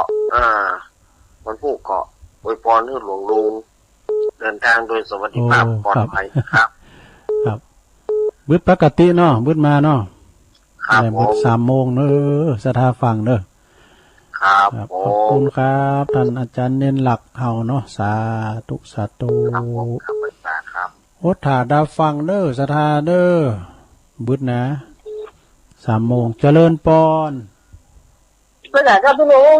โอ้ยปากโว้ยน่ะทางใดฮะแม่อยู่ไหนแม่อยู่ไหน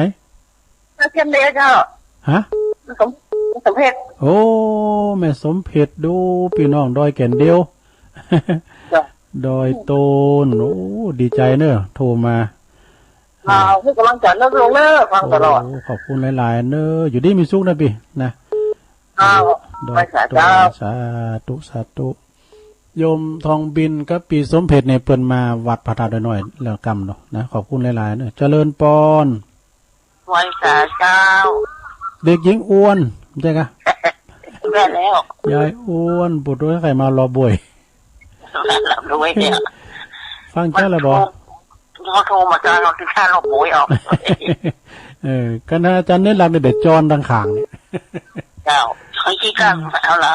ในร่างนี่จนขี้ข้างออกนี่ฟังเจ้าแล้วเนาะขอบคุณนะหลวงอ้นเนอะเจ้า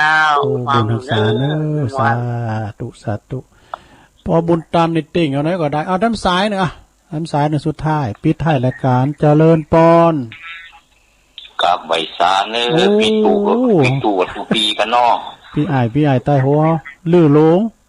โอ้รับถือมาจับเพลงงานคัดมันพอดีอ่ะเจ็บปวดอะไรในเท้าเราสมวนสอบที่จะเตะนะกะที่จะเอาอันพี่ยังไม่เจอเราน้องเอ๋ยก่อนแก้นนี่กันอ่ะแต่กะอันคุณเขาเนี่ยสอบเพลงทุกปีแน่นเนี่ยเอาห้องตัวก็ได้มวนนี่แหละเพลงบัดเดียวในห้องก็จะได้ฟังมวนนี่เฮ้ยนี่อมตะนิรันดร์การเนาะเพลงเก่าอ่ะใช่หาห้อยเนาะย้ำได้เจ้าของคุณเขาบนใจได้สื่อหาห้อยนี่นะสื่อเราเถินเราท้ออ่ะมันบามอเนี่ยมันอะไรได้ไปสื่อเรามาสื่อมาแล้วถ้าหาห้อยหรอกไปกินนะกินแล้วจะเหมือนเปิ้ลนี่กินแล้วก็ลูกเพิกนี่ว่าคุณเขาทุกคนคุณเขาเพื่อนคุณเขานี่บานใจสื่อแต่ก่อนมันเหล่าเถินมันค้าทั้งบาทเพราะเจนนั้นถ้าถือเนาะแม่น่ะแต่กันหาห้อยแล้วคุณน้องสีดีอย่างที่ลูกปีว่านะกันสีดีนะกะสีดีน่ะวัดหอกจะสีดีงั้นหาห้อยเนี่ยโขดปั้นโขดขาวโขดน้ำปลาโขดนั่นอย่างโขดเบ้โขดแดงแล้วก่อนอ่ะอันซิกหัวกับมือเอาละเนอะจบเวลาพอดีขอบคุณหลายเนอะสาธุพระธรรมสุพรรณมงคลพันธ์กับแต้นใจกรรมเนาะสูงไล่มา ขอโทษสายกันเด้อแม่น้อยกาดนัดแม่จันดีสันนาเมงปอน้อยบุญปันมโนคอนจากเสาหินฝางเด้อแม่อุ้ยอินเสมิงแม่สาบนะพี่น้องเสมิงแม่สาบแม่สุกแก้วศรีละพรตัวแทนพี่น้องสลิเตบานหงแม่จันติบวัดเกตกาลามเด้อแม่จันติบนะแล้วก็แม่ศรีปัญโยตุนพึ่งสารปีแม่สมผัดแม่ย่อยสันทรายแม่สายทองธัญญาแก้วตัวแทนพี่น้องหวยการแม่ศรีทรหนองบัวชัยปราการหลวงพ่อมานิถาวโรสำนักสงฆ์หอมบุญเด้อเพื่อจะเจาะน้ำบาดาลน้ำลึกนะพระจะพินจะพาแป๊บตอนละ650 บาทเด้อตามปีไอจอมหยุดเฮาก่อน1 ตอนละแม่สุทัศน์ดีมูลนะแล้วก็แม่ยายพรร้องวัวแดงอยู่ข้างกำแพงวัด แม่เพนขาวเตี้ยท่านอาจารย์ท่านพระมหาสมชาติชาตะปัญโยนะแล้วก็ปอบุญมีเมืองกลางแม่โยมพิสมัยดอนตันแม่ลิมนะแม่ช้อนพี่น้องนาซายลี่บุญแม่หวังบุญนะอาจารย์นิพนธ์คนโคราชจากวัดประธาตุดอยสะเก็ดน้องเบี้ยวนักข่าวหลงปอลงวินปอลงวินสันขีดเล็กจากเวียงป่าเป้าแม่แดงรัตนาดอกตาล่อมสามเณรเอารักปัญโยนานจากวัดสันเหมิงคุณแม่สมเพชรดอยโตนดอยโตนยายอวนกิติลังกาสันขวางดอยหล่อแล้วก็สุดท้ายพี่ไอลื่อโลงนะลื่อโลงด้วยสเก็ต26 สายด้วยกันถ้าไปมันเต้นผู้ก็โทรมาแถมใหม่วันนี้ก็จบเวลาตัวลุงบริหารเวลามาพอดีก่อนนำรายการจากลาสถาไปก่อนกระเดียวไปเมื่อไหนมูลขึ้นไปไหนกระเดียวเขาจะสวดธรรมจักรด้วยกันอยู่ดีมีสุขเหมือนกันอยู่โคนจุดตันจัตตาโรธรรมาวัฏตันติอายุวันโนสุขังปะลา